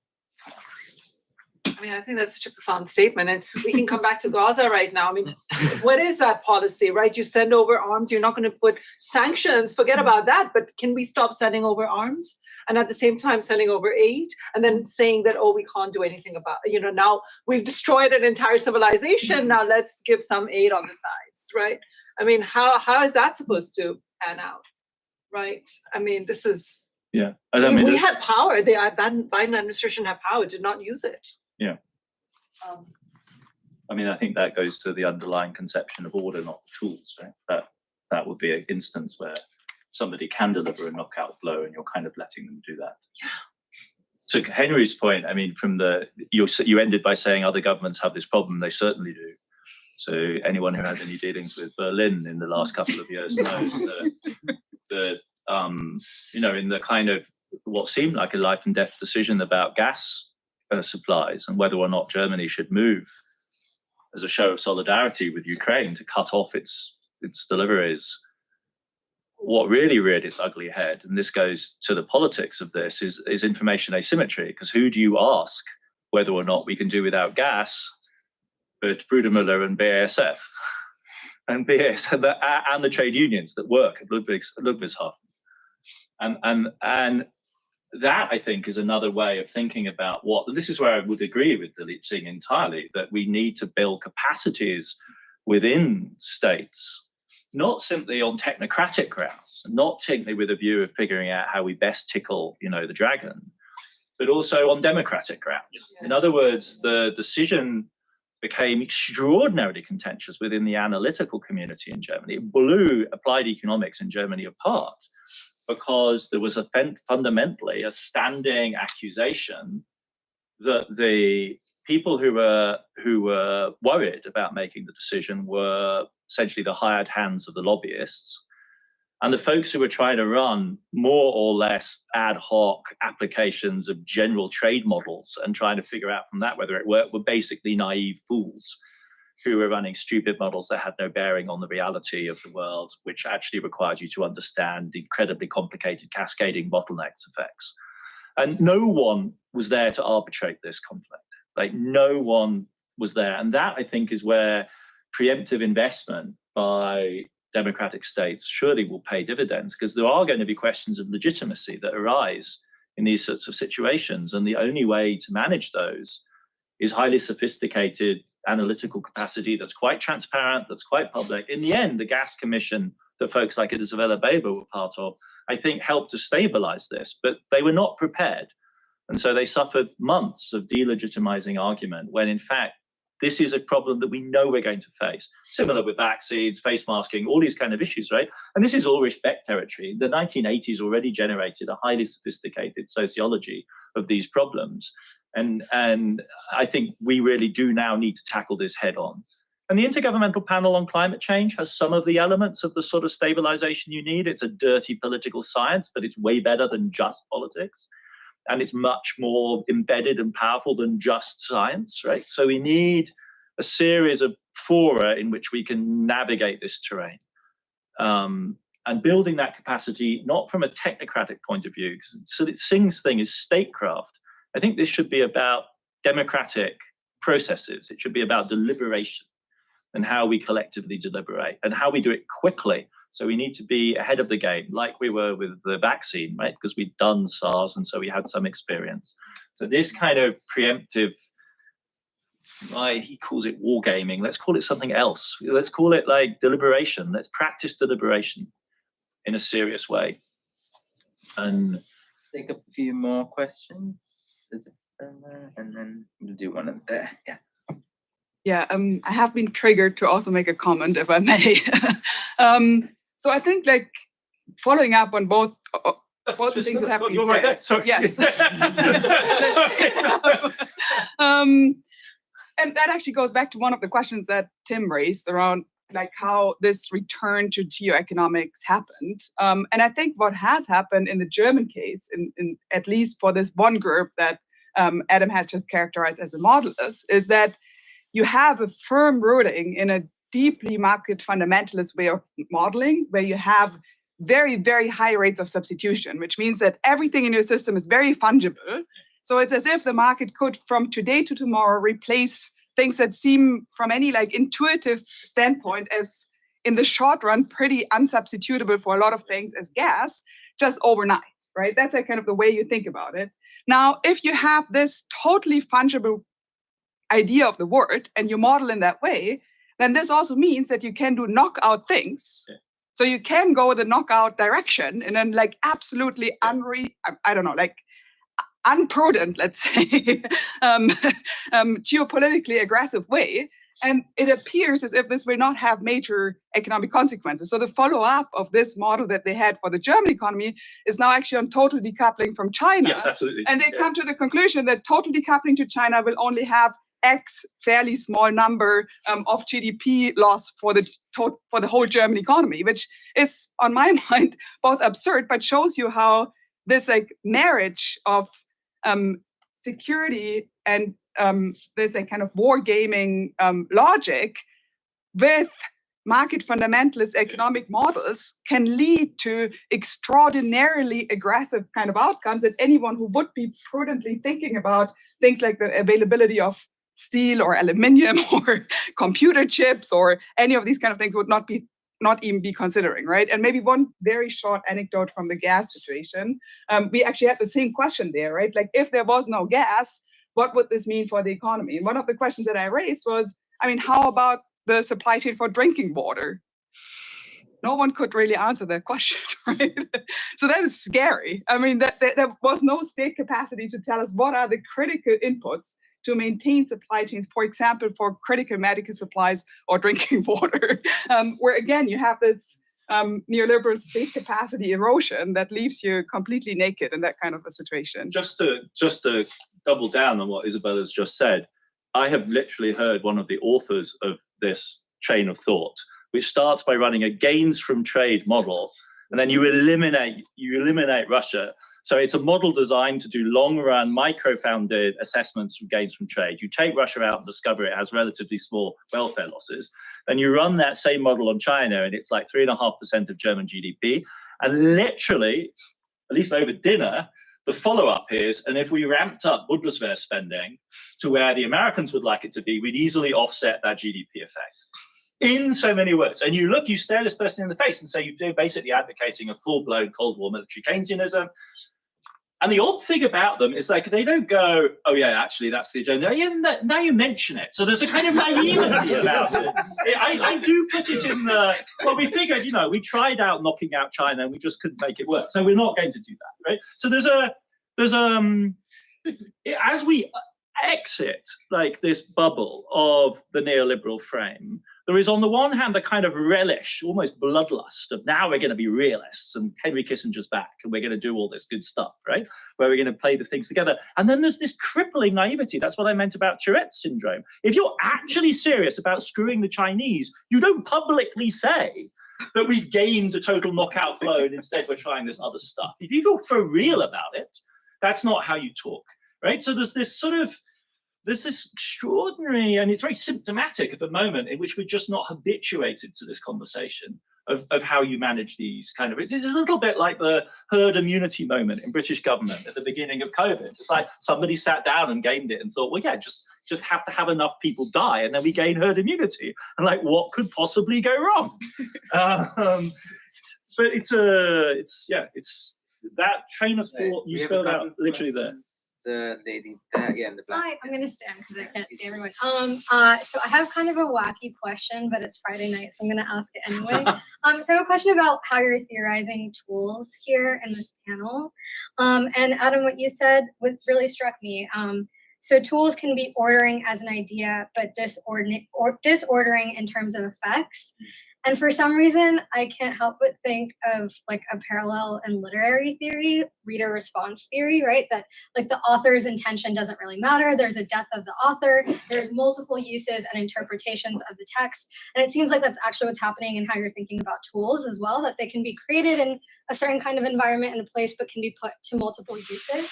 And so this point that you're making about rules to tools, I think is really interesting, but I guess I have kind of a concern, which is like what happens when tools are done really, really well in a place with really, really bad rules, right? So a place that's like very anti-democratic, there's like reliance on coerced labor, there's so much growth, but that's a result of reliance on coerced labor. So yeah, I was really shocked that like democracy didn't come up until like at the very end of this conversation. So I'd love to hear your thoughts on sort of like how you understand like tools and rules and nation states and democracy and, just the casual things like that. Just do one more, I think. Yeah. So yeah, I had a short comment question. So Mona mentioned the SDRs, and I think that's a perfect example of something that is extremely important and goes completely unnoticed and has enormous Could you just speak up a bit? Oh, yeah. So get out there. So the special drawing rights of the IMF, okay, hardly anybody knows about it. There's almost no press coverage. It's the biggest thing, the biggest amount of aid that has ever happened to the developing world, probably in 70 years. And it came with no debt and no conditions, which has never happened before from the IMF, okay? 209 billion to developing countries, not including China, more than all the aid of that year. And again, without debt and without conditions. Okay, and I'm going to give you 30 seconds of how it happened, because you have to go to the Hill and ask people there and the people in Treasury won't tell you, but everybody knows it there, okay? It happened because Congress, twice after Georgieva made her speech at the in March of 2020 and said the developing world is short about $2.5 trillion in reserves, and we went to Congress and immediately got a bill passed in the House for 2.8 trillion, and it was only because Treasury fought this all the way, and it was only because they were afraid that it would be more than the 650 billion that they could approve without Congress, that they actually gave in, okay? So this is how this happened in the so-called system of global governance. It was all done behind the scenes in a battle between the Congress of the United States, well, it's basically 110 organizations with 10 millions of people who got the Congress to force the Treasury to give in. And it's happening again right now, by the way. There's a new issuance on the table, and it's going to be another such fight. And you won't even see it until it happens, okay? So that's a real problem with the so-called system of global governance. It's all being decided, in this case, it's all Treasury. But most of the time, the bloc we're really talking about is the United States and the other high-income countries against the rest of the world. And that's what Treasury was fighting for. They have the power of God over most of the world, and they want to keep it that way. And that's why they deeply resented Congress even getting involved, because that's another place that developing countries can now go if they're getting screwed by the IMF. So this is part of what's happening that you don't even see. I think that has enormous relevance to the discussion, and including the economic policy. I mean, part of the problem was no one could understand the special drawing rights because it's one step removed from QE, because the IMF doesn't have a currency, so it has to create this reserve asset and all that. But I'm just saying that this is a perfect example of how much the power relationships are so underemphasized that people don't even see when the biggest thing in 70 years happens in terms of development aid.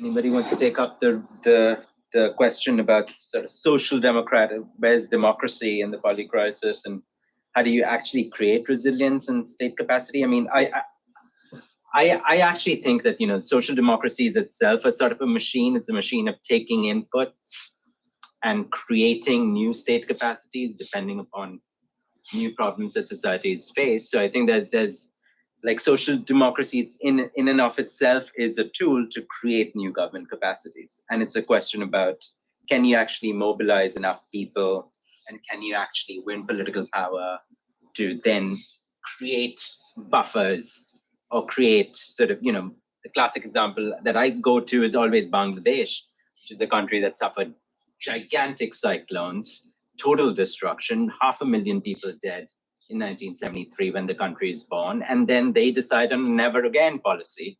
And they say, we need new state capacities. We need concrete hardened shelters for schools. We need meteorological satellite capacity to actually track when cyclones could be coming in. And that's an example of a social democratic movement creating state capacities to sort of deal with what they know are shocks that are going to get worse and worse. And the result of that is Bangladesh suffers very, very few deaths every time there's a cyclone, and there's in the tens or in the low hundreds of deaths, and certainly not anything like 500,000 people dead as at the beginning of the state.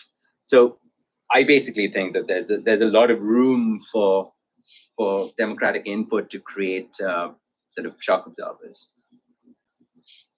I like the reference to the oblique relationship between tools and their intended functions and their effects, and the invocation of literary theory as a potential source of inspiration for thinking about this. And that's why we should take Henry's suggestion that Iannucci is in fact the master theorist of modern government absolutely seriously, because there is a absurdism about his account which captures something extremely real about the way in which modern government clearly functions.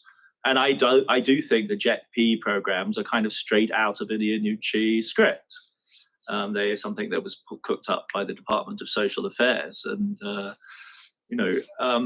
but on the other hand, what we have to do is to reconcile that kind of realism about the way in which language and politics functions and has a kind of circular, self-serving, as I was saying, kind of self-soothing function with the reality that there is progress, there is change, there is life extension, there are hugely dynamic technological processes, really effective policy at work, saving lives in places in the way that you've described it, but also in the United States. Obamacare works, right? The vaccine works. The child poverty rate was halved by political interventions.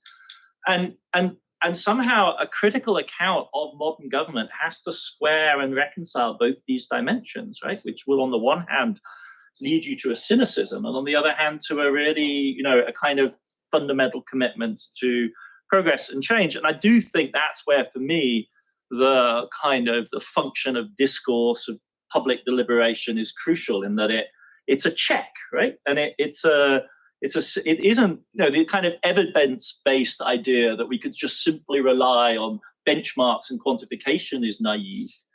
The idea that democratic processes by themselves don't very often lead to the absurdity that you were describing around the Estivai is naive.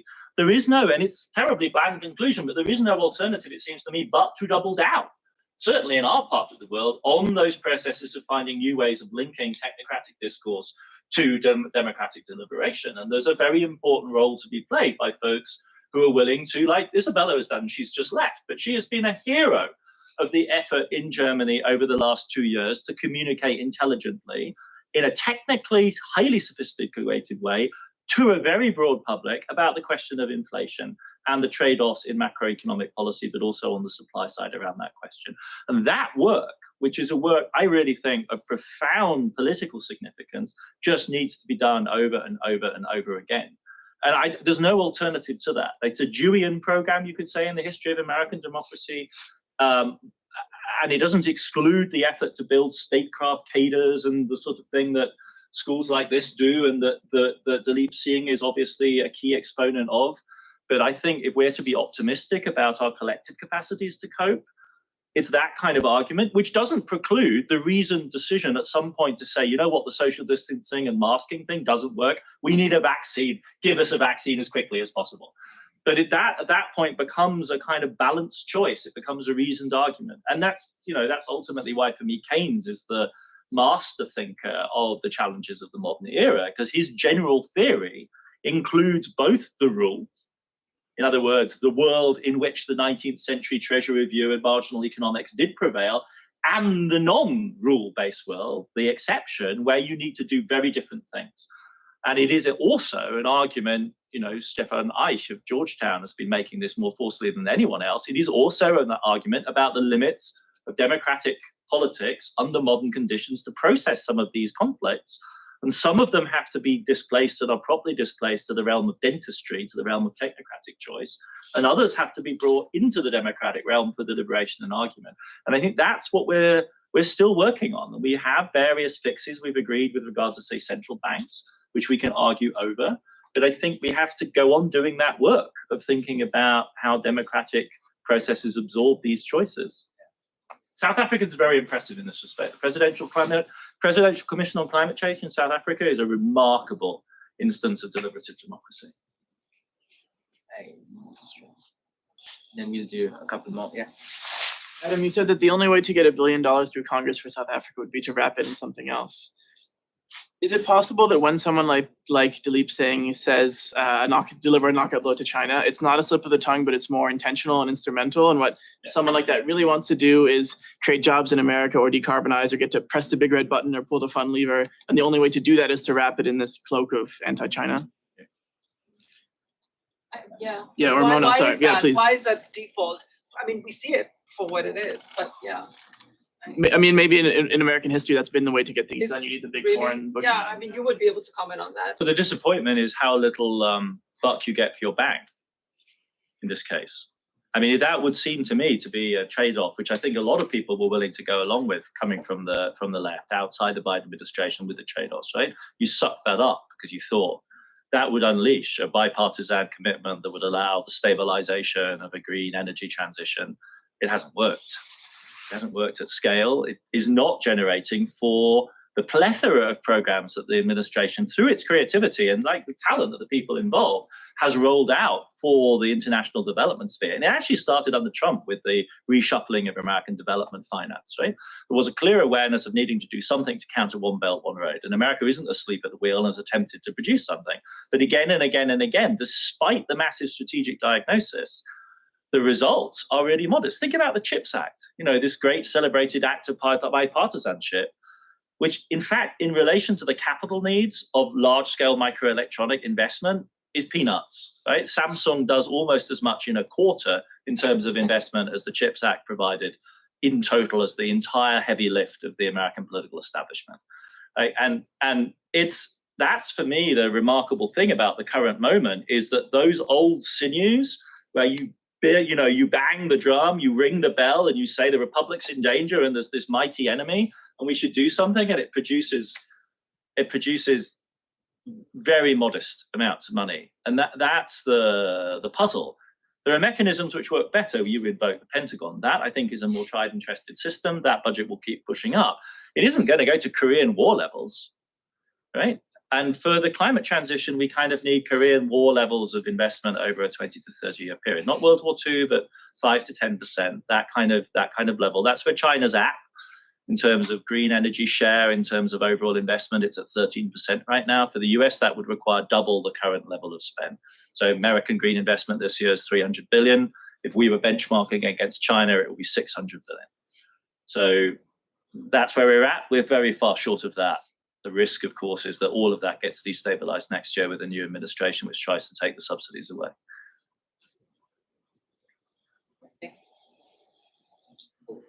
Oh, sorry, you had a question. Well, I could definitely ask a question. I mean, to me, the interesting thing about the conversation is this movement between tools and orders, and I just want to kind of try to wrap all that together. So, like when you mentioned BASF, the German chemical giant, what's interesting to me is that they were able to get just a few months ago, they were able to get LNG at $7 an MMBTU, which is $4 above the U.S. national gas price, right? Which is actually pretty close to what the Russians were charging the Germans prior to the invasion of Ukraine, right? And so up until that point, I and lots of people were really worried about German industrialization. But I was like, wait, if Cheniere can give BASF LNG at about the price that the Russians were charging, then I think German industry is going to be okay, right? And that also led me to think about whether or not we're in this like exceptional moment or not. Because if we think about the post Second World War order, the US had this enormous centralization of power, but it wasn't like it was spending outside of the Marshall Plan. It didn't spend a ton of money on American hegemony globally, right? But it still became hegemonic in Latin America, in Southeast Asia, in these other places, I think largely through limited funds that were made available through Exim and other kinds of tools that were on the table at that time. This is more of a question because your knowledge of that financial history would be better than mine. But and when I look right now, where does the United States mobilize a lot of capital globally? What are the kinds of things that the United States is capable of doing globally? Well, we have basically maxed out the world's demand for LNG in the last 3 years. We have built a global export market for oil out of the shale oil industry very rapidly in the last 7 to 10 years. And we did so on the back of industrial policy tools, right? I was explaining to Adam last night at dinner about a paper that Jonas Nahm and I have that shows that the US natural gas market was basically, it's an industrial policy story. There was an offtake on the gas pipelines and it was used to do R&D for using natural gas for everything. So it seems to me that one way of reading what you're saying is we don't have the tools, or we don't have the strategic capacity, and we don't have the global finance to do what is necessary in climate. But another reading might be, well, actually, we have everything that we need. We just haven't gotten it all tied together in the right way yet. And this is what I was going to say about the literary comment. Like, it's not just that the tools might be misaligned, right? Or the tools might not be right, but it's our understanding of the tools and the way that those tools are pulled into a narrative, right? To take us to like the meta level theory of IR here, of international relations theory, right? on one hand, we could tell the perfectly realist story, right? That after World War I, we did not have a hegemon, so we did not get order stabilization. That would be the international relations theory 101 story, right? After Second World War, we did have a hegemon, therefore we got stabilization. Right now, we do not have a hegemon, therefore we will not get stabilization just on basic power grounds, right? But the constructivist story, the story of the tradition that I was trained in, right, is that it greatly matters whether or not there's a compelling narrative that you can actually use to unite nations around. In the post-war era, it wasn't just American finance that was pulling in those countries. It was the story that America was and could be the future of the world and should be the future of the world. It was the promise of democracy, the promise of American identity, the promise of the defeat of the Nazis and the victory of liberalism, and the kinds of things that had massive effects on Europe were setting up business schools on the American model in Europe. That was the kind of thing that had a really big effect for American hegemony, right? Anyway, I could keep going in this narrative, but you see where I'm going, and you're out of your chair, so you're ready to respond. Well, the one that I was waiting to see whether you'd say it, but the other organizing ideological glue is anti-communism. Yes. Yes. Very, very powerful anti-communism, which flared after World War I, first in the Red Scare, and then is really the organizing commitment to all of those other good things that you mentioned. And surely the succinct explanation for the difference between the modest resources deployed for green energy, which have had an effect after all. They've raised American investment in renewable energy to 300 billion. This is non-trivial. And the gigantic effects produced in the fracking case is simply that the one goes with the grain of the existing political economy of the United States. And the other one doesn't exactly go against the grain because there is an emerging green energy lobby in the United States, but it's just not as powerful. And even within the Democratic Party coalition in the form of Manchin, it faces skeptics who demand very, very large side payments to even agree to the modest amount. And then you get tempted by the siren song of the policy optimizers, the Jesse Jenkins and the modeling teams in the background telling you you only really need to ask for X to get the effect that we need. So you ask for X plus a small amount, allow yourself to be bargained down, and then you settle at that level, which is good politics, but it is Swiss Army knife politics. In other words, it's really the politics of crisis management with minimal tools. And that may be all that's possible. It's also a politics that is covert, if you like. You don't run the climate story, you run the good new jobs story, the industrialization story to achieve the effect that you want to achieve. And it is, I think, the best strategy, probably, maybe the only strategy in an incredibly hostile environment where your majority is wafer thin, your internal coalition is divided. And the difference between that and the everything above, Obama welcome and embrace of frack gas as a solution to knock out coal is is very strong. It's very striking. And that's really the economical answer, the simplest answer for the difference between those two policies. As for BASF, the remarkable thing is, regardless of the fact that the gas price has gone down, they're still shutting all their German production, right? So the end of German petrochemical industry is now, and it's driven by long-run trends. They see that where the future is, and the future is in China, and that's where they're going, regardless. They will then have to devise some complicated corporate structure so as to divide out the Chinese business. But if you're in heavy chemicals, why would you stay in Europe? I mean, that would be the question that you ask. And as you say, the figure of 7 gives the lie to the idea that the Russian gas was ever particularly cheap. It was always much more expensive than Henry Hub, right? It was just doable. And the Russians knew it, and that's the price that they charged, was what it was. Just like OPEC, they figure out the maximum price they can charge that will allow their clients to survive. And that's what they very carefully bargain for. But I do think ultimately it comes down to that political economy question of where is the coalition?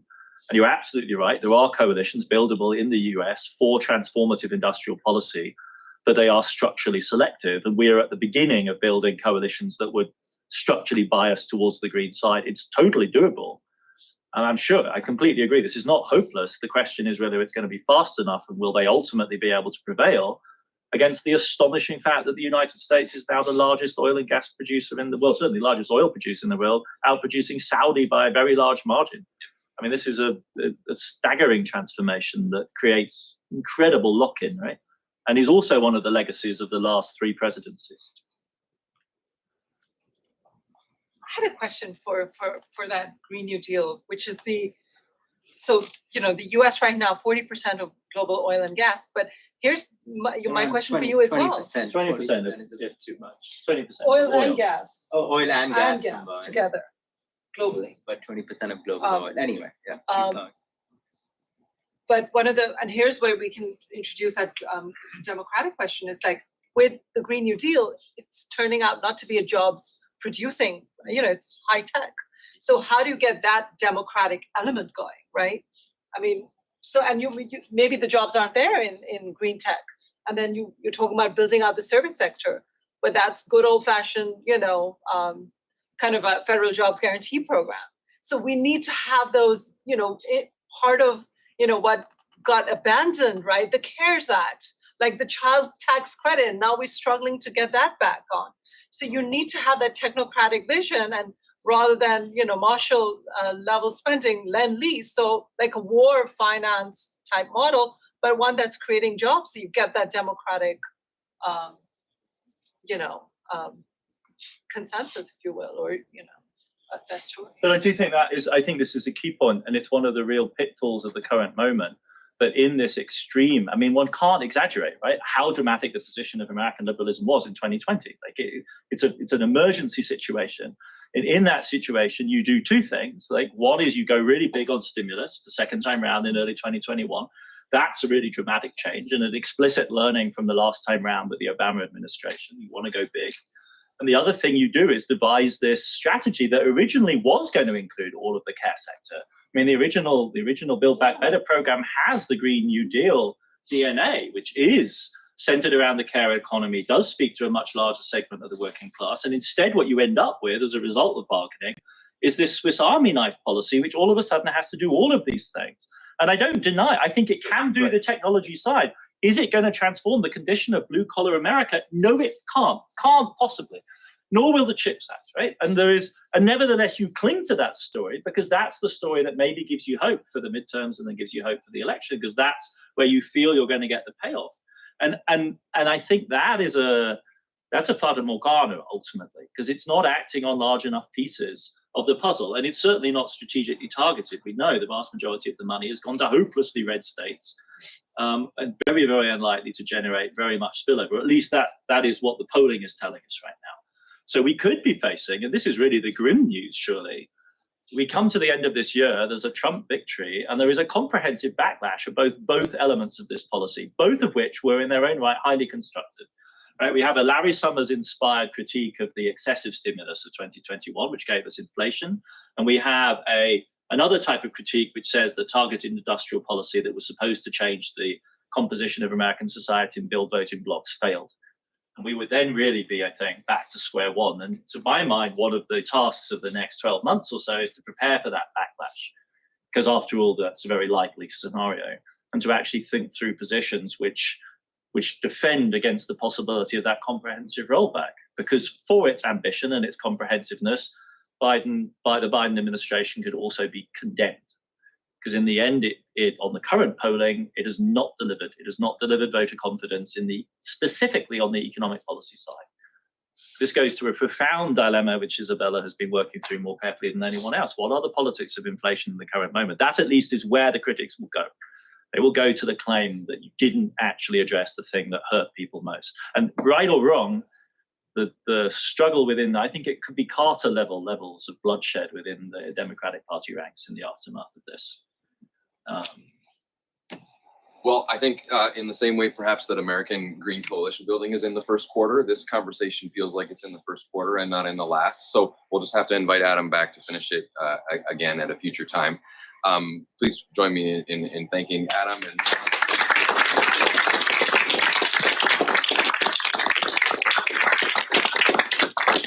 There's plenty of food and drink, so let's just... Yeah, please do help yourself to some more. Yeah.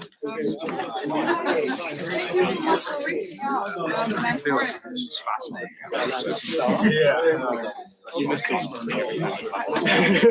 My brain is like a muscle that hasn't been to the gym.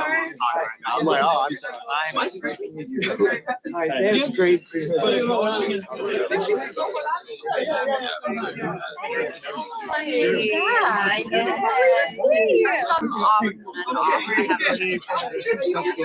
Yeah. I just think it's just a contingency we have to. Oh, no, I totally agree. Okay. Very well. How are you? Hi. How are you? Good. See you. not reporting any comments, just a tiny bit. I was gonna ask about You are so important. policy. First semester, he just recommended us to follow your thoughts, and we also read your crash. Where was this? Oh, yeah. Which university? Where did you take it? Oh, you're Chingham. Great. I like, everyone. Great. Yes. I've met him. I had the pleasure of meeting him online. Yeah. I recommended us. I mean, it was really great to meet him.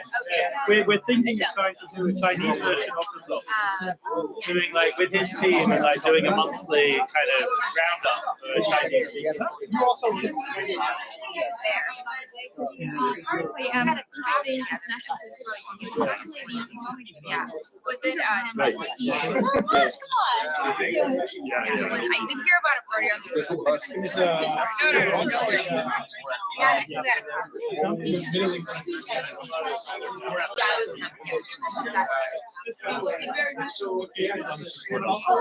Yeah, I'm Adam Shaw.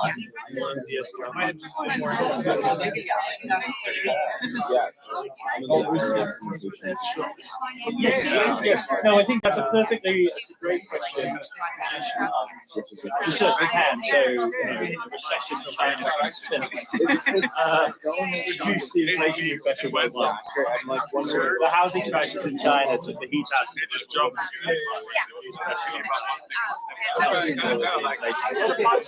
There are these spillover. The liberal model, basic. Coming around in the back here. I heard like SDR. It's like, oh my God.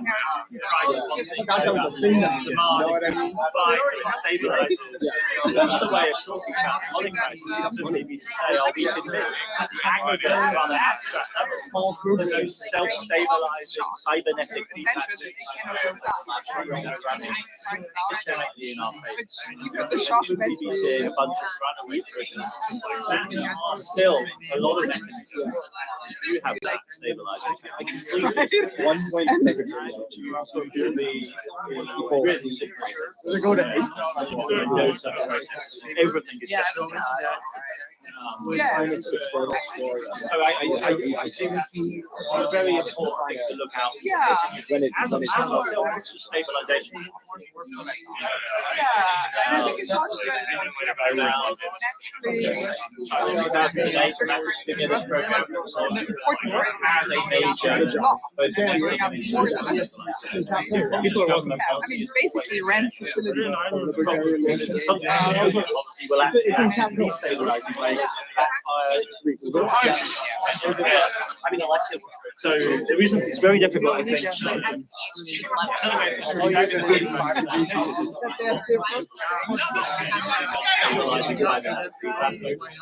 Will yield stabilizing. Surely, in general, why would you think? See what I mean? So it's more. It's not ruling that out. It's saying that the balance is.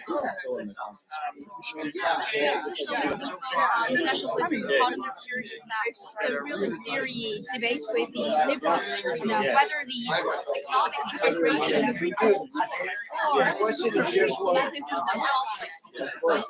And I actually like the constructivist view that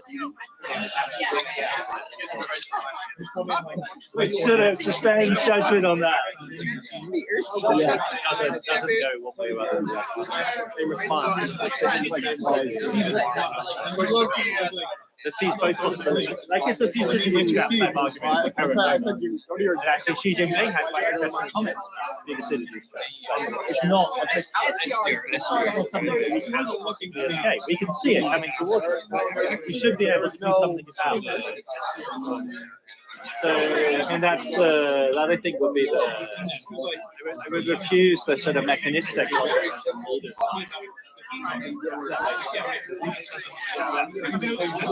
Lovely to meet you. My name is Michael. I promise I won't take up much of your time. This is also my friend Lenny. We are the ones who put up your Berlin show at that bar. Oh, no way. Oh my God, here you are. I am so sorry I couldn't hang around after that one. Did you drink with Cam afterwards? I think Cam hang out. I'm also the one who's been bothering Rob Sachs for the last God knows how long on that one. Yeah, I think we're game actually. We were talking about like around our lives and we're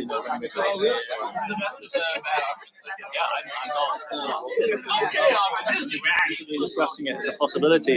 From my point of view, it probably be maybe too far ahead in the future, but before would be a better time to do it than between now. But yeah, I'm happy to engage. Thank you for pushing. Much appreciated. It's nice to have fans. You have a lot of fans. We all came. You're all at SACS. It's weird, but it's really cool. What are you doing? So there, all of us are some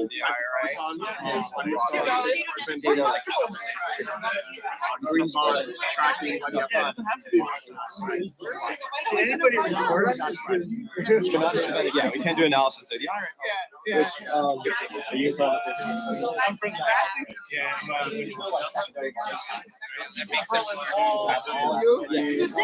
Start in the lower left.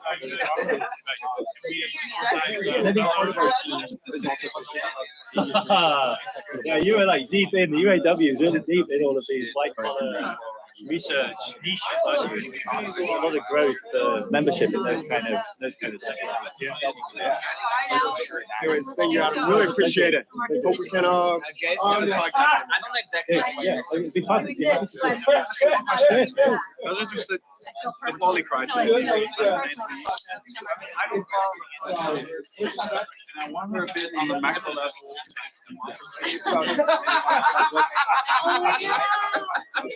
You represent a billion. In my mind,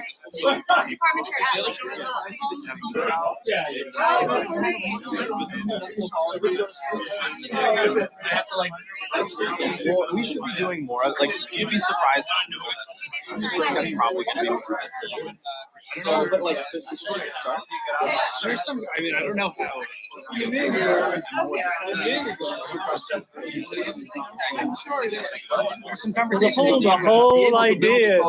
whole idea of the jet Ps was part of the answer. So the idea behind the jet Ps was like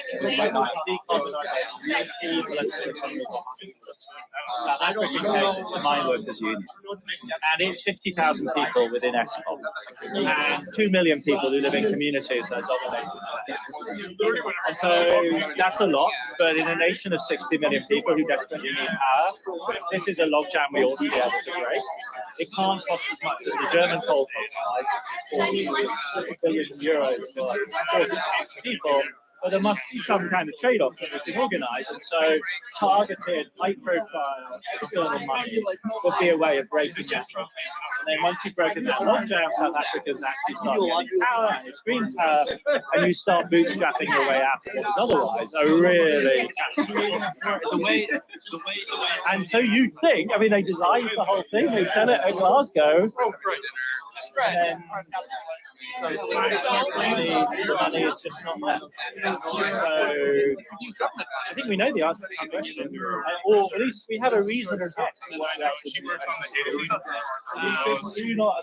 don't think everybody believes that, but it's the only way to get stuff done. You could argue that for excess of democracy in the rich countries, because like it's elites there, and do what's necessary. Maybe they could. You need. Do you want to drop your bag at the No, I'm not stressed about that. If it's easier just to go to dinner now, it gives us more time here, then We have a that's private fine. room, so it's gonna be like. So then I think that will be fine. I mean, a lot of people, very smart people, are thinking about this issue, how to kind of bottleneck argument, and so then you target.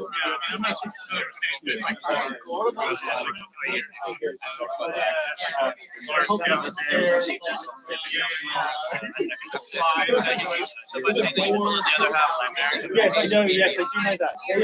Yeah. Oh, we last met, didn't we? In, Yeah, last year.